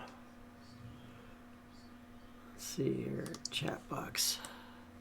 Move you down here. There we go. Chat box solved. Alert box. Oh, it was in the wrong place too.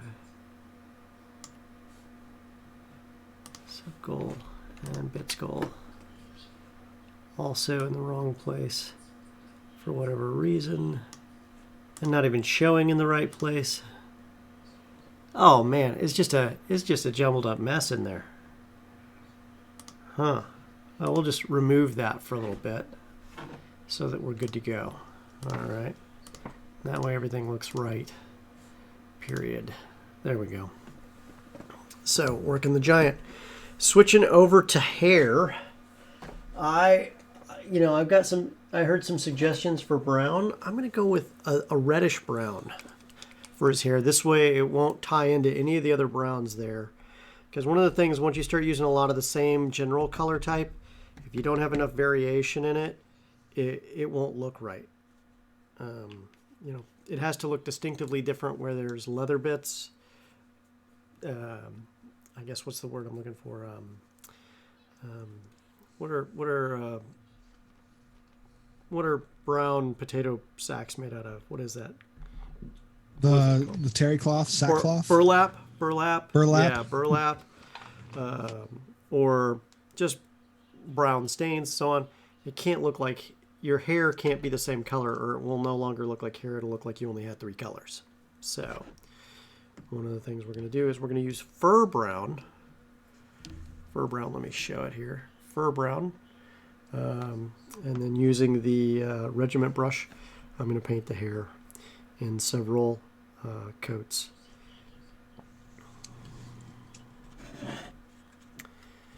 And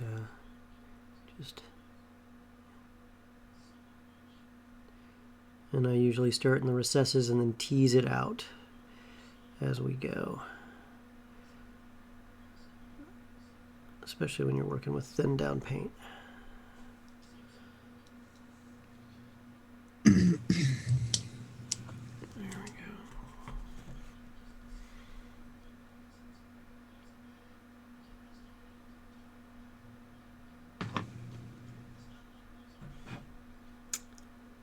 Hill giants are known to be gluttonous slobs.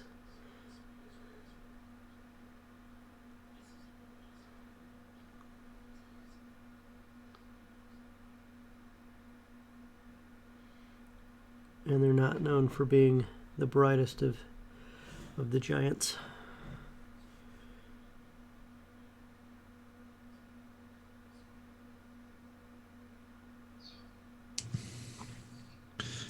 I like how frost giants are basically just really big dwarfs. I like to think of them as really big Vikings. Yeah. Well, and that was kind of the original idea behind a lot of the giant clans, was they were basically just Vikings. From Viking lore. Yeah. Yeah. That's why their language is the way it is, and yeah. That's why there's been such a big shift with the the race, the giant, the one that you can play in the campaign. You talking about the Goliaths? No, the blue ones. They're blue now. And they're giants, and you can play them in game. Yep. I'm trying to remember now. The only ones I know of are the Goliaths.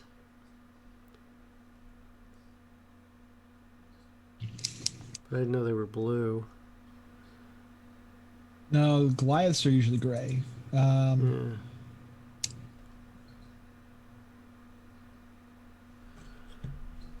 Now my brain's just not gonna let me have it. You know, you can use Google. I know, I'm working on it. You're allowed.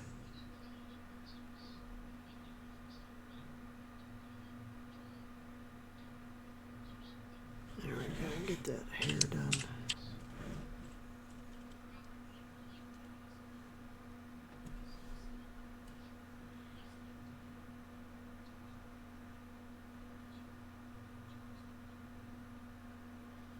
Furbolg. That's the one I was thinking of. Furbolgs? I thought they were more brown. Yeah. They're usually blue skinned with variations of like brown fur, but yeah, they're usually so the way they started off, the old Furbolg race was actually like these large red-headed Viking giant creatures. So they were like 7 foot tall Vikings with giant red hair, right? Mm-hmm. Somewhere down the line they got a shift, and they were mostly blue skinned and blue hair. And then the most recent one, they tend to be a little bit shorter, so they're more on par with medium sized races. Yeah. And less blue, kind of medium blue skin with a with brown hair. So what you're saying is Brown fur. they've become something different. Yes, over the years the Furbolgs have evolved quite a lot, depending on the version of D&D you're playing, and basically whose ideas were at the forefront. It was kind of just an interesting evolution of the game. But they were originally like a giant kin, like also just like all the other giants, based around kind of a Norse mythology.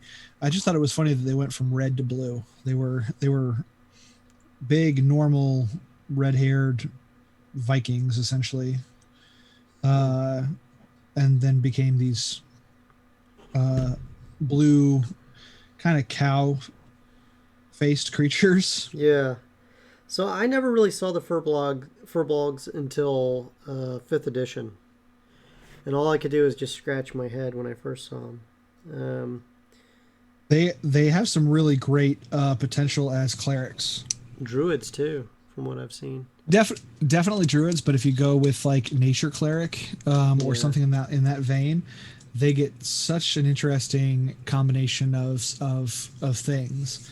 And their innate magic is really fun. Being able to turn invisible periodically, being able to completely change your size and shape and demeanor at will is basically super fun. No, I'm not the 7 foot tall beast that killed your friend. Yeah, one of the ones that I built a character for a one shot game, and they were a like a Furbolg bounty hunter. It was quite fun. It was quite fun. I like that brown. That fur brown is really cool.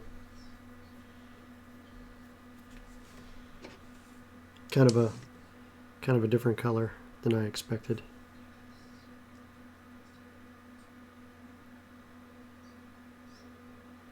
And since I have the brown, I'm going to go ahead and paint this wizard's beard while I'm at it, so I don't waste it.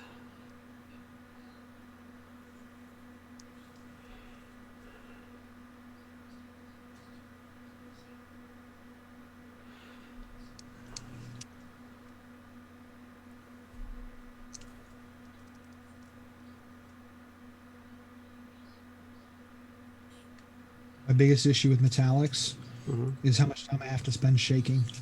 Well, I think that's any paint. It's true of any paint, but I always like, especially a newer bottle of metallics. It's been sitting on the shelf for a minute. The metal pigment likes to stick together. Really likes to hang in there at the bottom. That I know to be true.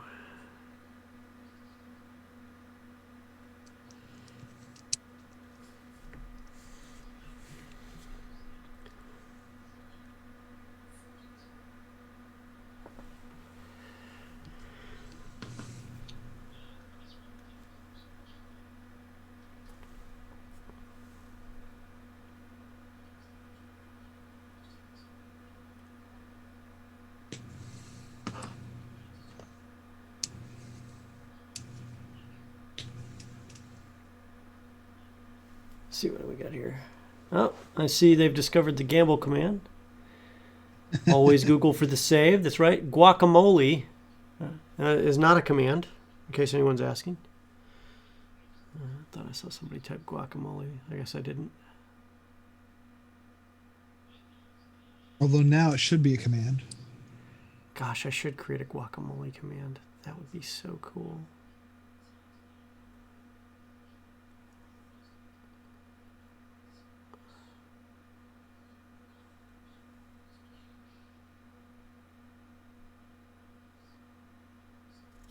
Oops.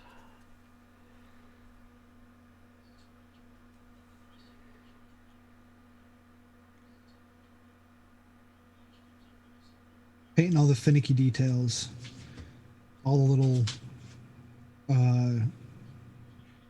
just lots of little ropes and latches and little bits of armor here and there. That's the thing that gets me when you get these big models, is like they have to fill the negative space somehow. And there's a lot of negative space. Yeah, but that's also how they get you the opportunity to really shine as a painter. Mm-hmm. Comes from that opportunity as well. It's my only issue with it is just it's so time consuming, and it's not bad because once it's done, it looks fun. It looks great. That's the thing I'm always looking for. Yeah.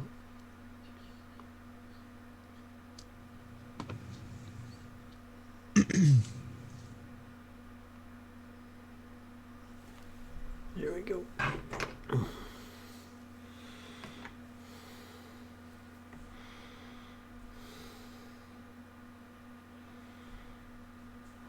I put way too much brown down, so I've got to use it.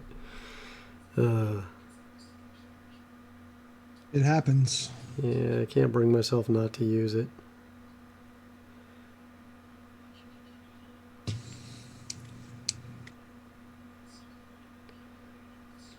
That's the thing about the giant and getting used to all that, is figuring out, that you need to use more paint, but not so much that you use too much.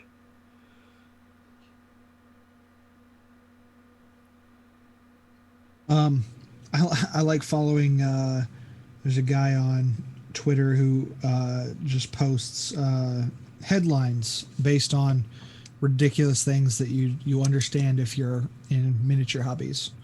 And one of them was like, this just in, hobbyist mixes the exact right amount of green stuff. Oh gosh, yeah.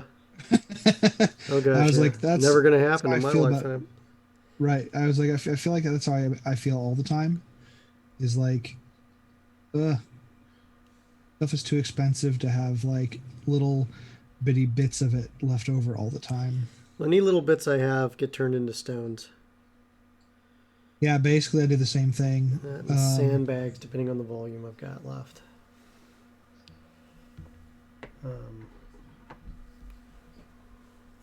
And I don't know how else to explain it. No, there's no. You just have to live it. There's no other way to understand how much green stuff you need for a model until you've done it a few times and you go. It's always less. How do you even make a? Oh yeah, exactly. How do you even make a pinch that small? To knead it together and make it work. It's not going to happen. True story. True story. Okay, so I used fur brown for the hair, oak brown for the club, leather brown for the backpack and the pants and the leather straps. Now we're going to go with tanned flesh for the first tone on the skin. And then after that, we're going to do barbarian flesh for the highlight. So get her started here. It's probably going to burn through a good chunk of my tanned flesh here. I'm going to start with a little bit and work my way up. So for this, I'm going to switch over to the regiment brush, especially because of the parts I have to get near the face. The challenge is making sure that I don't get anything past the hair. I don't want to go too thick around the face and obscure any details, especially around the ears as well. And then the hands themselves have to be done up. The other thing that's particularly noticeable with this model versus some of the humans and stuff is you can actually get to the fingernails and stuff like that. And for that, I'm going to use probably a kind of an off-white and a yellowed look with a little bit of brown underneath the nails at some point to really get the dirtiness of this particular giant. These giants aren't known to be the cleanliest of bunch.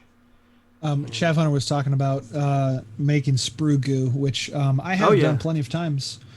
It's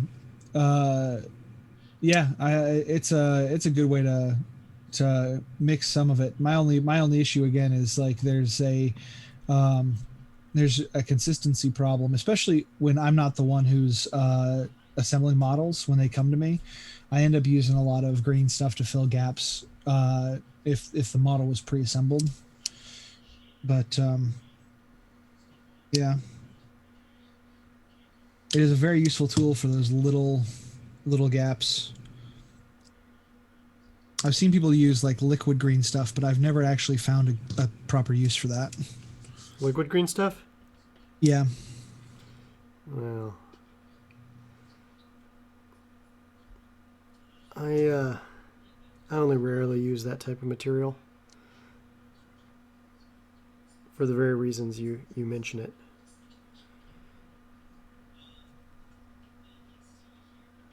It's good when you're doing very light sculpts of things as well, but not as good for a lot of other things in particular.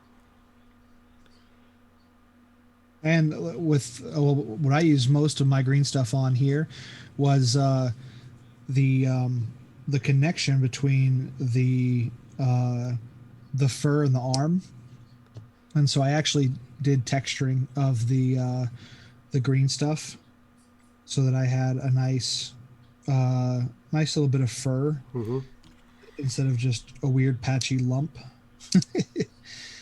Just try to make it look more like what's already there. I think that's the big difference I have is customizability with green stuff. It does take practice though.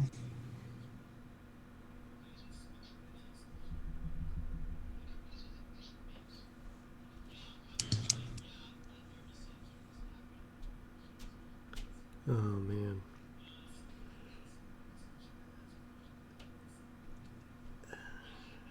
Here we go. So this is one of those sections, I don't know if you can see it on the camera. The leather strap right along here, there's some brown that's hit the skin as opposed to the strap when I was doing it because I was a little bit messy. And I said, hey, it's okay if you make mistakes, we can cover those up. Ta-da! We just covered that up. A light application of the flesh tone in the right angle cleans it right up. No one will be able to see it.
Go eyes or runes. Okay, so what do we got here? We got, there's no need to use green stuff if you mount your sprues with nail polish remover. Yeah, sprue goo.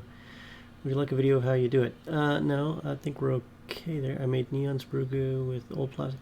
Hey man, share that on the Games Tavern Discord. Definitely take a look at that there. That'd be hot.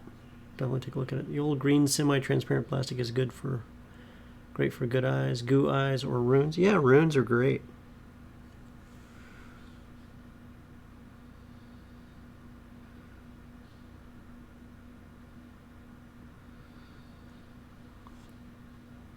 Definitely in agreement on the runes.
Ooh-wee.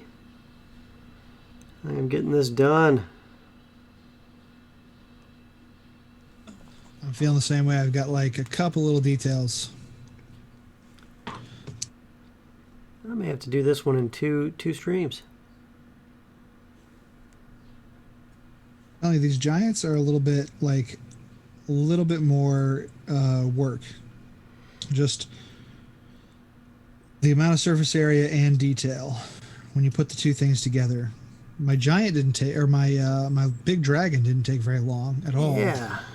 Because I kind of selected my colors. I went through kind of my color palette selection, and then just dug into it. And then there's a lot more decision making when it comes to these giants, because you go like, okay, this is this kind of gold and that kind of brown, and this, all the different shades of brown that you're using on yours. Yeah, the only thing I wish is that when they made these WizKids minis, that they actually came in pieces, so that I could get to certain parts without painting them first, or get to certain parts and paint them separately. Yeah, do sub-assemblies. Yeah, because they really do make some difficult angles to get to and still paint to a high standard all the way around. And I'm, a giant is a spectacular piece that you don't want to miss a beat with, Yeah, a tiny flaw is pretty big by comparison to if you were using a much smaller model. Yeah.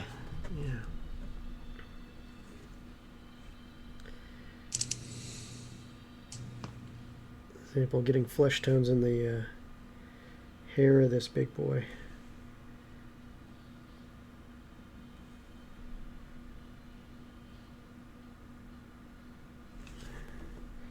But hey, he's got enough face that I can paint some eyebrows on this bad boy.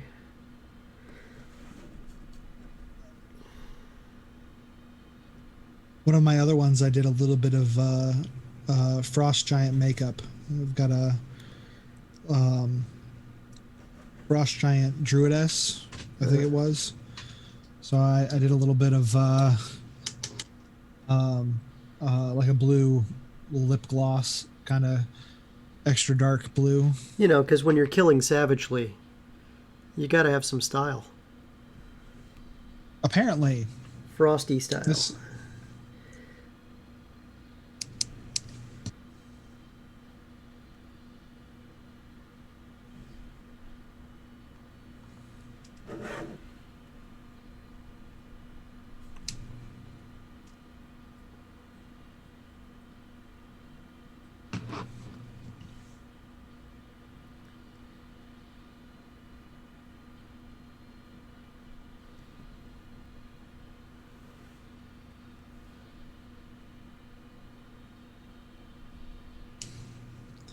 Oh, I completely forgot.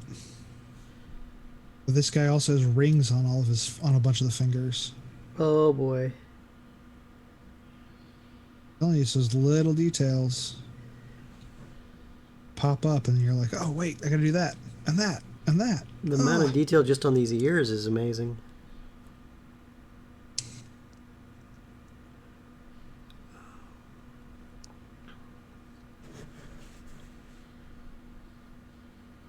this giant is big enough. You like, there's fingernails. Like you can clearly see fingernails, and I'm like, well, I can't just leave those alone. Nope. Gonna have to do fingernail details. That'll come after the wash, though. That'll be like last stages of cleanup. So here comes one of the most difficult bits.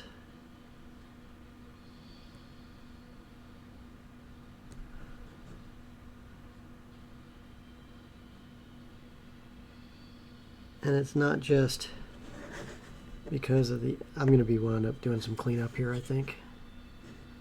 Because it's lighting as well is killing me.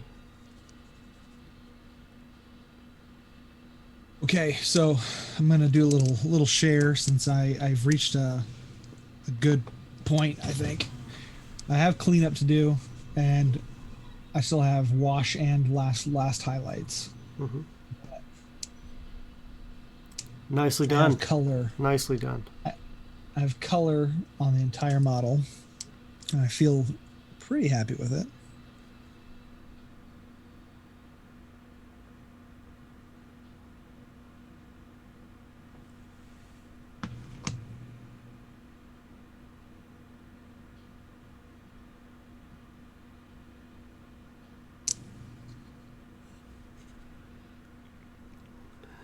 I don't know if I should be grossed out, but I'm having to paint under the rolls of flesh here. No, that's legit. That's the stuff right there. Now I'm gonna go back over. I've got a couple of marks over my white. Be a pain in the butt.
This giant has not missed any meals.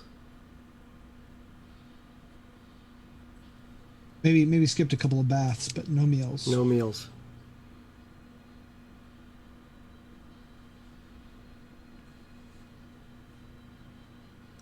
I think he skipped all the baths. This giant only gets clean if he accidentally stumbles through a river.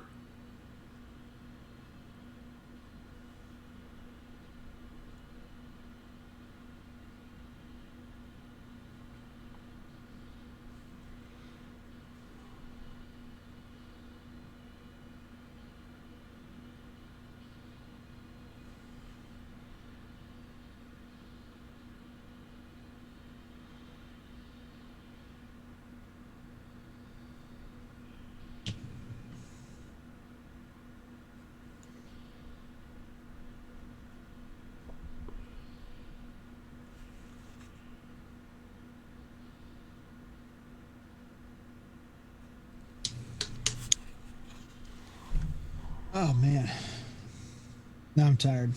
I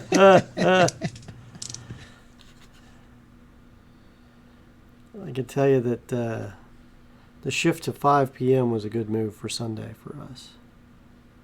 Oh yeah, I can imagine. I mean, I will.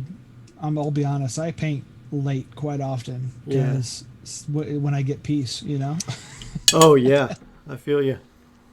I feel But yeah, it's draining doing 2 or 3 hours of painting. It's so meticulous work. It takes a lot of focus. you. Mm-hmm.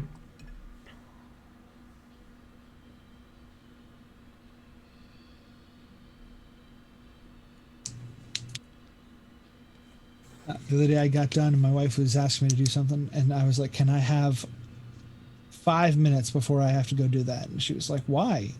What's wrong?" And I was like, "My hands hurt." "Why do your hands hurt?" "I've been painting for 6 hours." That's why my hands hurt. Some people don't look at it as work. That's the thing. You know, they think this is like just fun, and it is, but it's hard work fun. Yeah, it's a combination of the two. I mean, it's a hobby because it does have a zen quality to it. Like you get stuck into it and it's fun. But then also like, um, you know, I was doing these guys and they came all gray, so I had to paint the black on the TIE fighters, and that was the most obnoxious thing because it's not primed. So I was I used black primer as my paint for doing those, just so I could have a base. And if I accidentally, went over a line or something, there's primer already on there, so it'll stick nicely. But that was painful. It was a really annoying small detail, and obviously you're just putting black on a model. If it wasn't so small, I'd think about getting out the airbrush and just doing that. But then I was like, nope, the details are just too tiny. And I don't want to obscure too much with primer. So it definitely is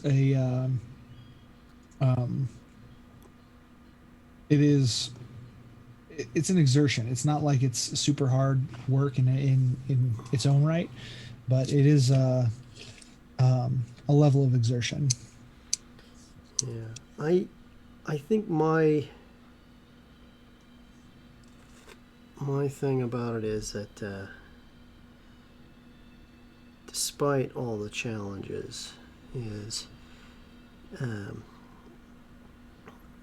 using a primer to layer up and start your base color for the color that's going to be 90% of either the background or the model is not cheating.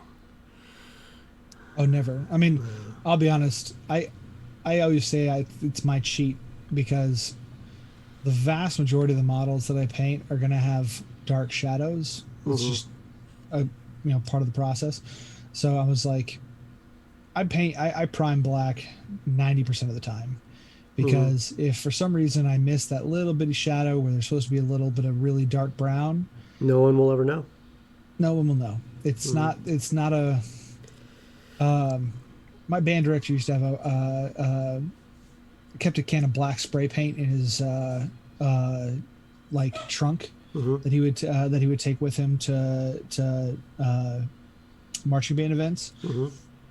And if somebody had white socks with their black pants and black shirt, he would actually get that can of spray paint out, and he was like, if you're not willing to wear dark colored socks, every single person will see your white flashing, and it won't look right. And it will just, he was like, it throws everything off and nobody will look at anything besides that. And so it just took one person doing it at a practice, and he was like, if we do a dress rehearsal and you show up in the wrong stuff, you'll get the exact same treatment. So we're like, okay, well, we got it. Black socks, not a big deal. But it's the same kind of thing. I mean, if you have a model and you've got an underarm that just didn't get painted quite all the way or something, if it's this bright white, white plastic or gray plastic flashing out at you, it's pretty obvious. So I avoid that like the plague. By the way, for those of you who've been watching since the beginning, I just covered up that brown spot I made on accident, on purpose, just to show you how accidents could be covered up. It's now gone. No one can see it was there. No one can see it was there. I do really like that like mid-tone flesh color. That is a really good... This is tanned flesh, man. It's a great ruddy flesh color. And then I hit it with Barbarian Flesh, which is just a shade more pink, and it takes care of almost everything for me. I like it better than the Games Workshop equivalent. That I never really liked. I think it's called Bugman's Glow or something like that. It's very ruddy. I just don't like the end product. It's too flat. I've been used. I like the ones from Vallejo and the ones from P3. I've liked a lot. P3 has a nice line that kind of ranges from a really dark skin tone all the way up to like a near white skin, this is what do they call this, Ridden Flesh. That's nearly see-through. But they've got a real... I like their line. For more Caucasian skin tones, they've got basically 3 different flesh tones you can work off of to get variations on that. And then they've got all the stuff you need for darker tones, if you need them as well. And then this particular flesh tone right here, the tanned flesh, also works well for a highlight on certain darker tones also. So... yeah, you can do every race of humanity with no problem with most of what they've got available. And you can see I'm going to get the fingernails with this as well because we're going to hit them back in later. And besides that, your fingernails have a flesh tone underneath them, so this will create the same effect. If you hit them with like maybe a mixed off white with... I'm going to go yellow brown. So it'll be like ugly, dingy, homeless guy. Yeah, nails. sure. Yeah. Well, what you need to put the whatever the yellowy tone is down first, and then get that the strong tone, that Army Painter strong tone, and just cover it in brown black wash. Yeah. Dirt wash. Yeah. Yeah. I've got that strong tone. Dude, that strong tone is amazing. But I was just thinking, the soft tone is the one you got to have at least 2 bottles of at all times. Yeah. Well, I like strong tone. It just gives it gives a real vitality to a lot of leather textures. Yeah. So I've found this really fun combo that I like with this P3's Bloodstone, which is kind of got a red brown leather tone. Like it's definitely feels like that pretty standard dyed leather, sort of feel. And then if your leather has any texture to it, you add the strong tone in, and it looks like a really nicely done leather piece, because a lot of leather, when they condition it, it turns to that natural kind of reddish brown, and then you put an antique oil over the top of it that gets into all the crevices and kind of gives that a little bit of a darker tone, and it looks really, really good. And so that really dark brown just looks really good with any kind of leather. So it's become my go-to for anything that's either dirty, or if I'm doing that darker leather tone, which I'm going to be doing with the bracers on these guys and the boots. I just had to paint up this guy's nose. And I don't mean paint up his nose. I mean paint up his nose, like up his nostrils, because he has big nostrils. Right there. That's a giant, man. When a giant's so big he's got nostrils you can paint up in terms of a miniature, that's a big giant. Mine's covered in the white beard, so I don't get any nostrils. But You're so lucky. I really enjoyed doing the fur on these guys. Here's the other one that I did, and I did. Oh yeah, that's gorgeous, man. I really enjoy doing just the styling on fur a lot. Did you just I have another fade one. the dry brush on that? So the way I did this, actually, so I stole this from I can't remember his name now. He's a professional painter, but it'll come back to me later. But it's like a blue black. The P3 has it's called coal black. If you don't have the color, you need to get it, because if you're doing anything that is supposed to be black, this is the color that you offset with. Like it's also the one I use the most for when I start doing like a blue stone texture. I use this blue black color. It's really good for getting like a slate color. But it's a blue black, and then their leather color, and then their bone color. So you just fade out and do kind of a wet brush between the three colors. And then I used an off-white for the highlight on the tan and the brown. And then for the black, I actually used a blue off-white.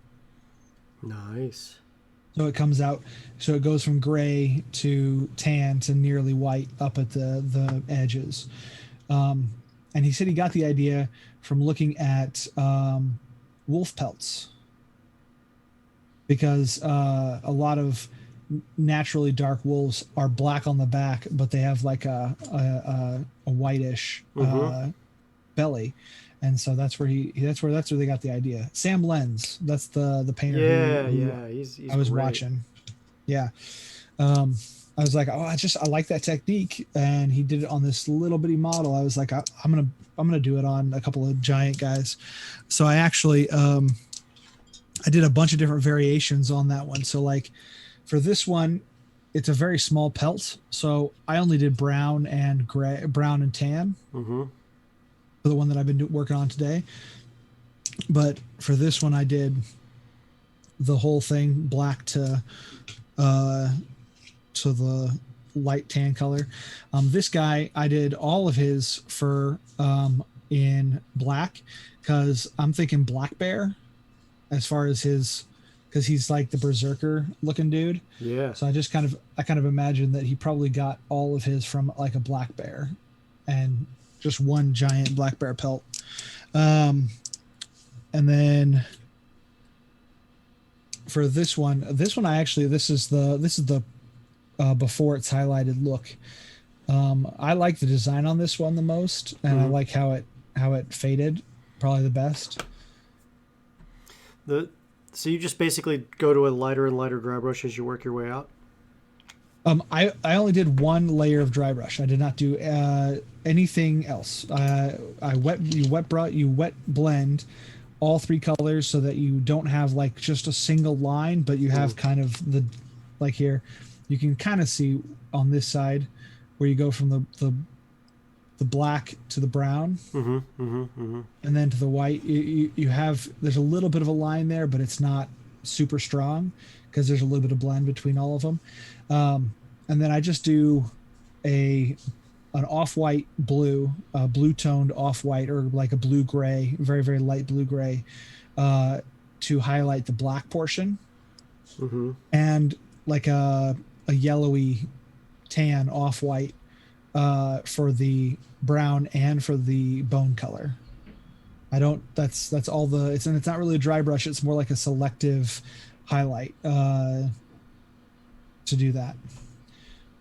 It actually is not that, it's not a long process. That's the thing that I like the most about it, was that it's kind of by layering, by doing the blending really well on the bottom, it blends really well once you get to when you add the little bit of highlight. Mm-hmm. That makes complete sense. Because I'm actually working on some wolf miniatures here that I've got to do up. And that just gave me some inspiration on a different way to possibly do them up. I had the same kind of look at it. The issue with mine was the wolves that I have don't have much texture to them, which kind of disappointed me. Very very flat body on the wolves, and it made me kind of sad. Yeah, these have a lot of texture. That's the good news.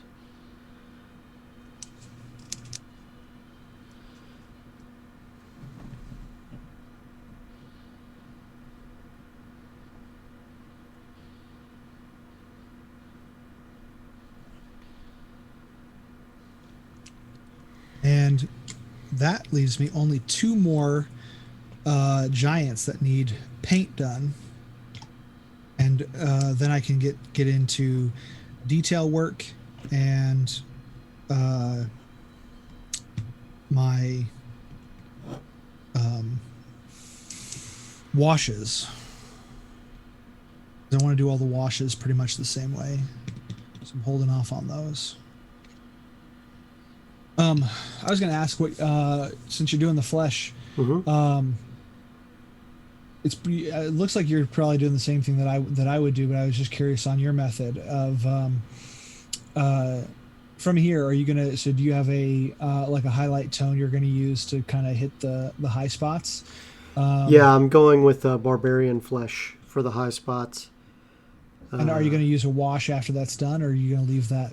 I'm going to take a look at it, and then I'll make a decision if I'm going to go with a flesh wash, or if I'm going to go with even a lighter barbarian flesh. I will probably go with the flesh wash, especially on a miniature this size, just because it's, liquid talent. Yeah, and it's just easier to get it all done that way. At least that's been my experience. Yeah, no, I agree. And it will shade beautifully the way I need it to without too much extra work. And definitely draw attention to the rolls, the flesh on that, because it's very well detailed. Like, it looks really good. Yeah, I mean, you can definitely see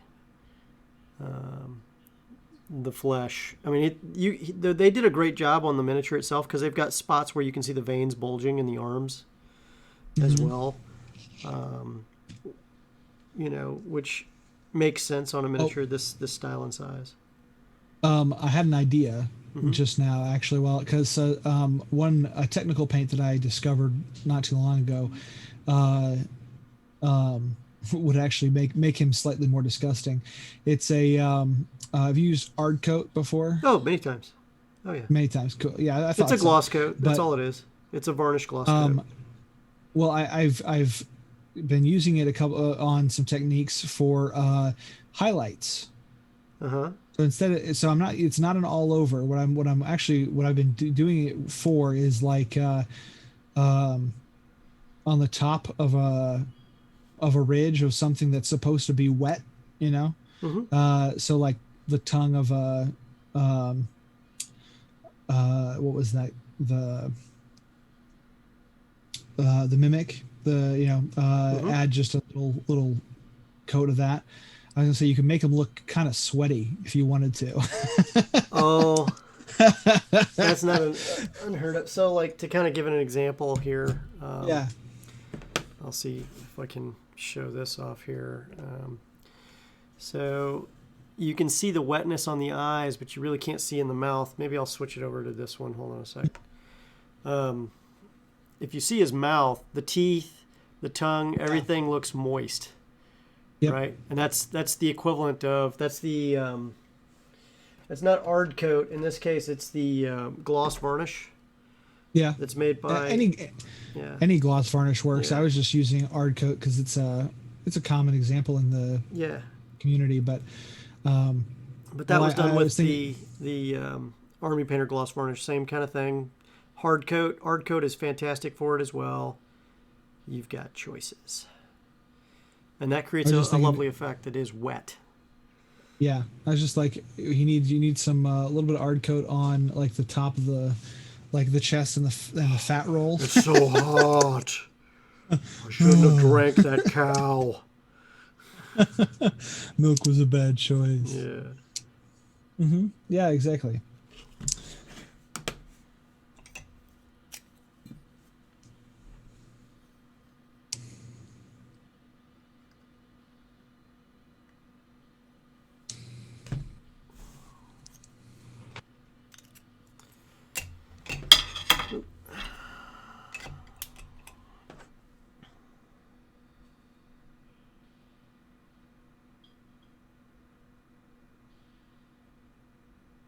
There's my hard coat.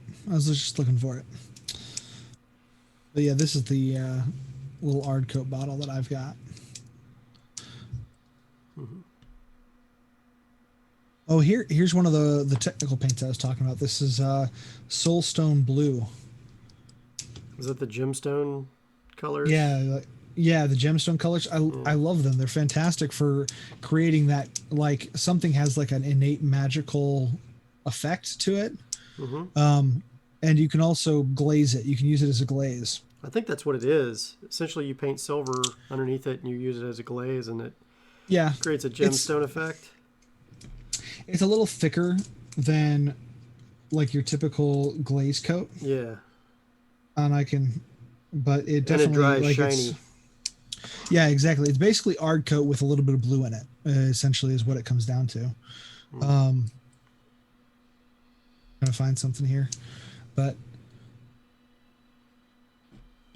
it doesn't apply. It's thick, but it doesn't apply much in the way of actual color, and it just will dry shiny like this. And I love those colors. Or they have one called Blood for the Blood God, and it's basically used for making puddles of blood. It's all it's good for. If you really want something that looks like congealed blood, that's your go-to. Have you tried the glistening blood effect from the effects line? Yeah. It's a similar look. I just like that a lot of the names they used to pick for some of their lines are just hilarious, because the technical paints have gotten a lot of their paints have moved to more of a streamlined naming convention. So I might go ahead and do my dry brush while I'm sitting here on this other guy. It's taking a break because can't even tell you how many hours I've put into these guys now.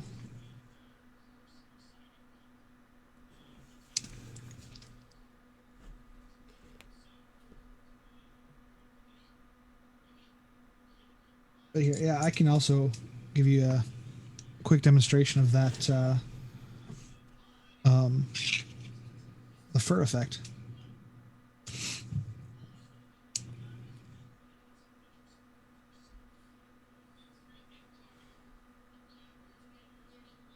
Go to town, my friend.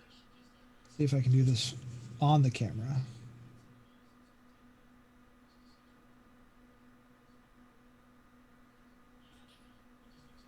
Kind of difficult for me to get it on the camera with this.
Almost done with the flesh tones. How's that fur coming? It's a coming. Here's a quick kind of side by side. Okay. Yeah. You've got the actual like near black, because that's what that is. That's a blue black, and I love this color.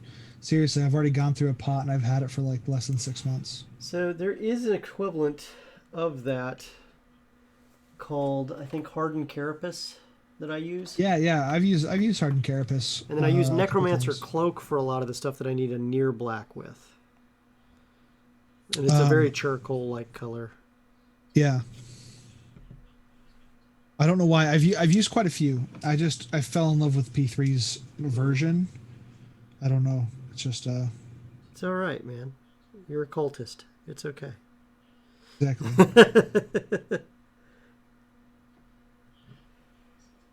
Hey, Moonrose. Glad to see you're back.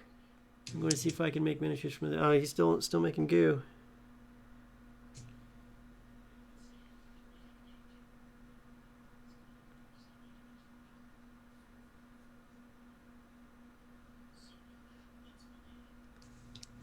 And the only reason I'm not using a dry brush right now for this, and I'm using well, it'd be like the hobbyist brush, like the one that you're using at this point, is just because I don't want that much paint on my brush. I'm just using the regiment brush. Right Yeah. now. It's my standby. It's the brush I do probably 80% of my painting with. Mine is, well, the one I'm using now, I have been using a number 2, but this is a number 1. My mother-in-law just got me some Winsor Newton sables Oh, yeah. for Christmas. So she just got me this number 1, and I've loved it so very much. Almost all the brushes that I use from the Army Painter are Golden Sable. And love them.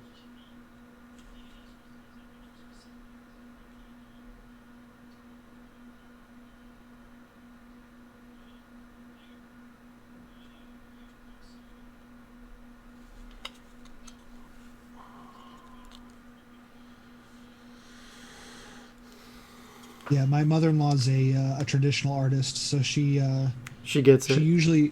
She gets it. She usually buys me brushes. So I'm like, yep, okay. She gets it. She's like, I don't know. The only thing I would ever use a brush that small for is like my signature. And she goes, I can't think of anything I could use that for. And I was like, that's cool. This is like the backbone of everything that I do. Mm-hmm.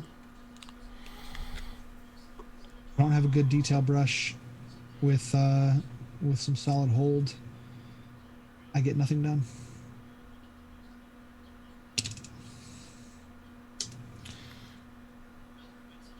We're talking about that with the beginner thing of everybody says, man, that must be the tiniest brush, and I was like, nope. They get smaller. I was like there. Well, I mean, when they look at what you paint, they're like, oh, that must take a tiny brush. It doesn't. It takes a brush that has a really tiny tip to it. You got to be able to get a nice pointed tip on the end, but if you're using like that's what I like about sables is they hold a lot of paint in the they load well. Yeah, in the interior of the paint, and then what you're looking for in a good sable brush is tip retention. You know, you want to be able to give it a little bit of abuse and it will still go back to true. I wash my brushes every day that I Oh yeah, use them. same. So. My good brushes I do. my hobby store brushes that I buy at for 12 of them for like $7. Those I abuse them, and then I find something else to do with them because they're gonna fall apart, and I don't care. It's bound to happen.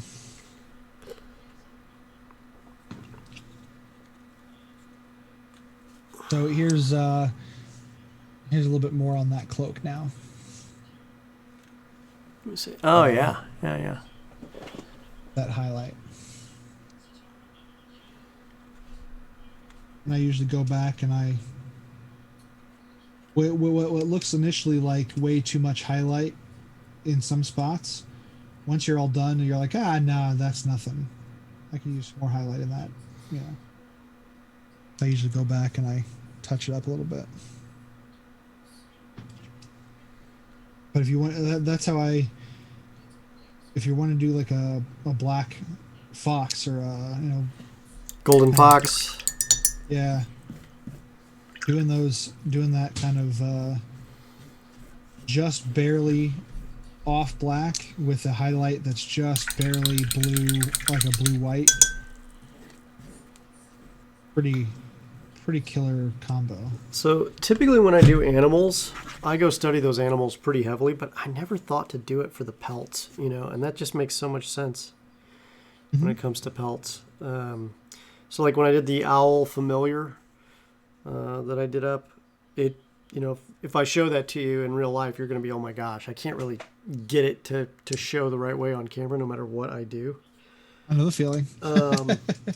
So, but it's truly a spectacular piece because, I mean, it literally has faded in feather colors across the board, matching that of a great horned owl, and even the beak color, the tones that are on it also do a great job, and everybody who sees it goes, that is so amazing, and I'm just like, yeah, and I had like 6 different pictures up of a horned owl as I was painting it just to achieve those effects. Yeah, referenced photos are your best friend no matter what you're doing. Exactly. Imagination goes to a certain place, and you can have an idea. I did with these guys, but like I was curious about the fur. I was like, what should I do for frost giants? You know what I mean? Like I want, what should they be wearing fur wise? And I was like, I just couldn't quite figure it out, but I was thinking about it and I was looking at it and I was like, I actually did like a size comparison on these two guys. Right. And so just doing a size comparison, this guy's a giant and this guy's a giant, but they're significantly different in size. So if you can maybe see it better if you look at them from the front, it looks, it's just ridiculous. So I was like, this pelt could easily be from one big black bear, and this guy's got a real berserker thing going on. He's got teeth all over the place on his necklace and stuff.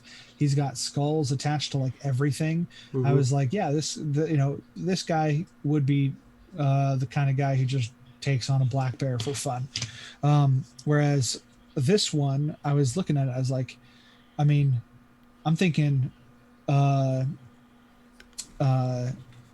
wolf, giant wolf creature attacks you, you defend, and then you skin him.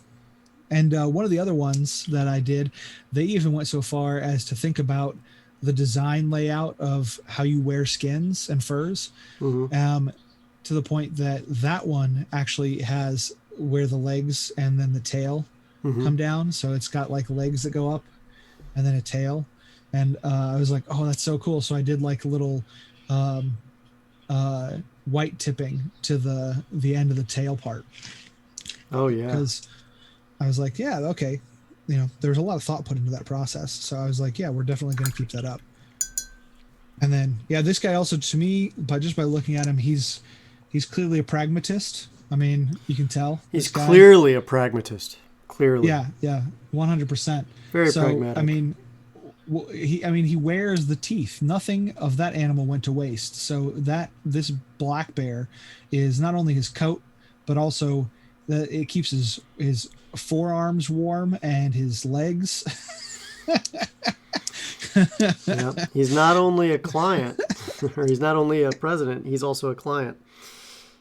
Yeah, keeps himself warm. Wolf pelt here. Yeah. So I was like, yeah. It also kind of, you think about it, if you look at the difference in what they're wearing, it says a lot, because these guys have leathers. You know, these guys are, they have metals, they have leathers. Like there's a design component built into what they did. This guy is surviving. No one gave him anything. No. He had to get it all. Yeah. He needed a place to sleep, so he went into the black bear's den. He killed it, skinned it, and then slept. You know, like. Yeah. So you just in looking, I mean, like that's really cool. It's a smart design element from the people who made the model, but also when you're painting it, you think the same way. You know, this guy wouldn't have a million colors, just like with your hill giant. They're not the brightest, so he's probably not got a tailored, you know, multicolor fabric. No, he doesn't. Maybe, I mean, I could see like a if you really wanted to go waste a lot of time on a single model, sort of, you could always turn the either the trousers or the bag and paint it with the stripes, so it's a circus tent. Don't you do that to me. I'm just saying that's it a is a brilliant possibility. And now that you've said it, my concern is I must do this on another model. But I mean, it would make sense. Like if you wanted to give him a certain color, you could always be like, well, Circus was driving by and he thought, hey, I need trousers. This works. The old ones had soured enough to the point where he had to just be done. Soured? No, mate. They fell off. They rotted through.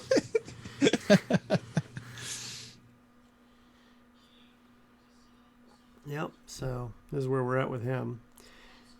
Now all I gotta do is get the feet, and he's good to go.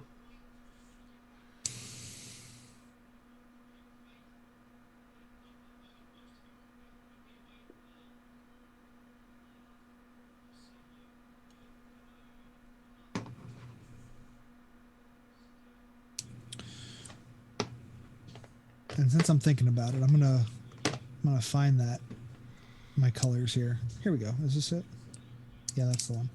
So here's the difference in colors that I'm using. Oops, excuse me.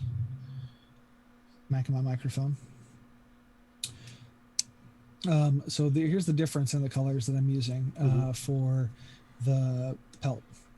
So this is the base that I used, and this is the highlight that I used, and that's it. Those are the only two colors going into that that look. But then it also gives the feel of kind of like a an outer pelt and an under pelt for animals in cold climates.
Now I'm just hitting certain areas with a second layer to tone it up a little where it might have gotten a little thin.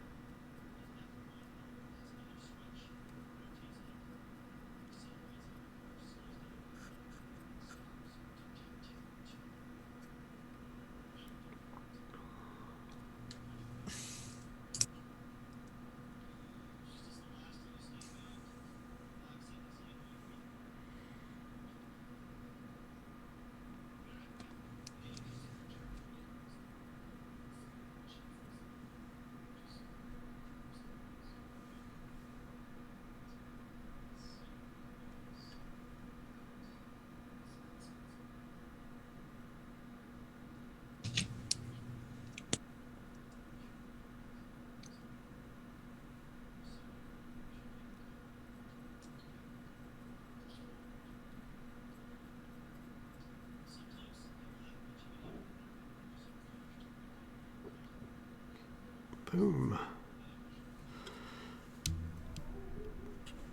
Did some corrections on the hair as well. Looking good.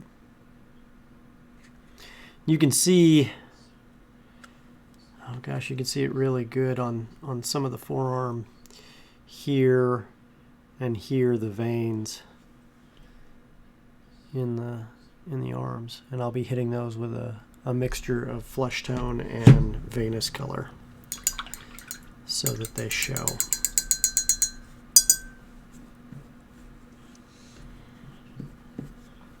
I think that's a good stopping point.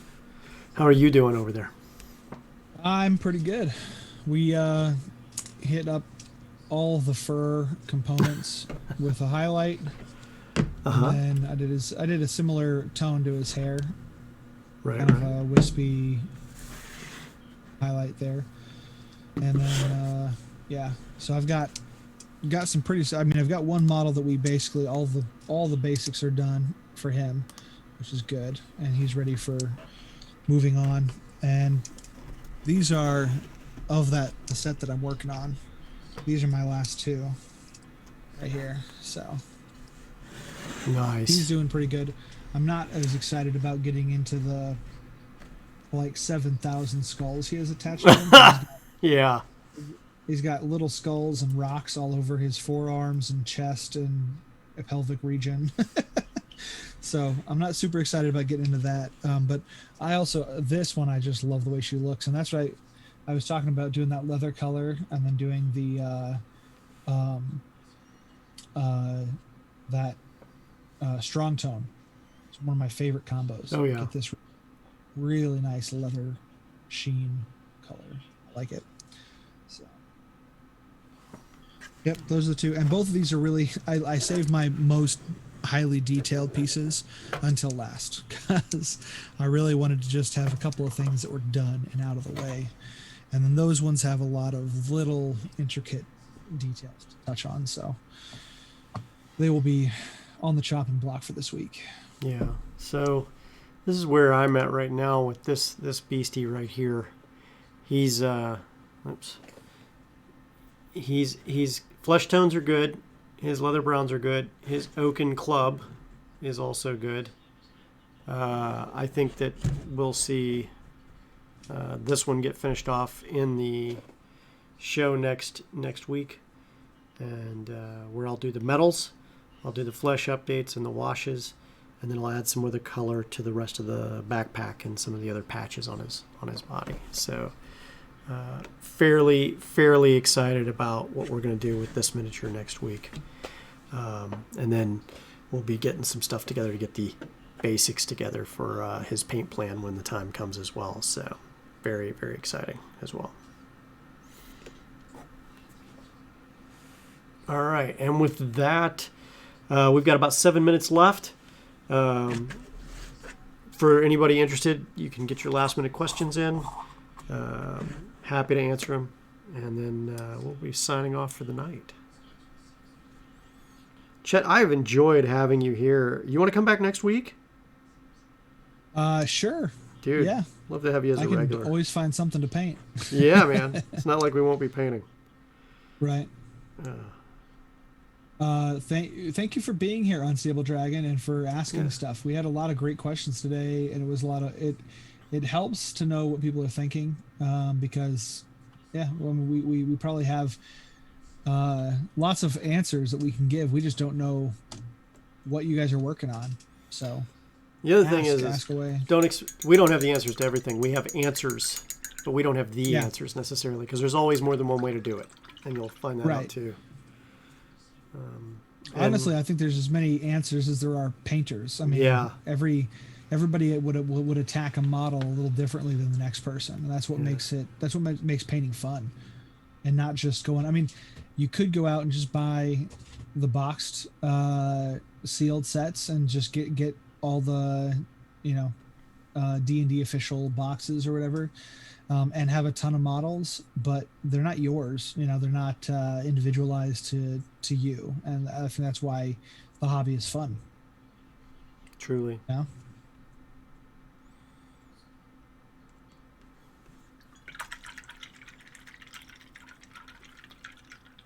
Anybody else? No, maybe.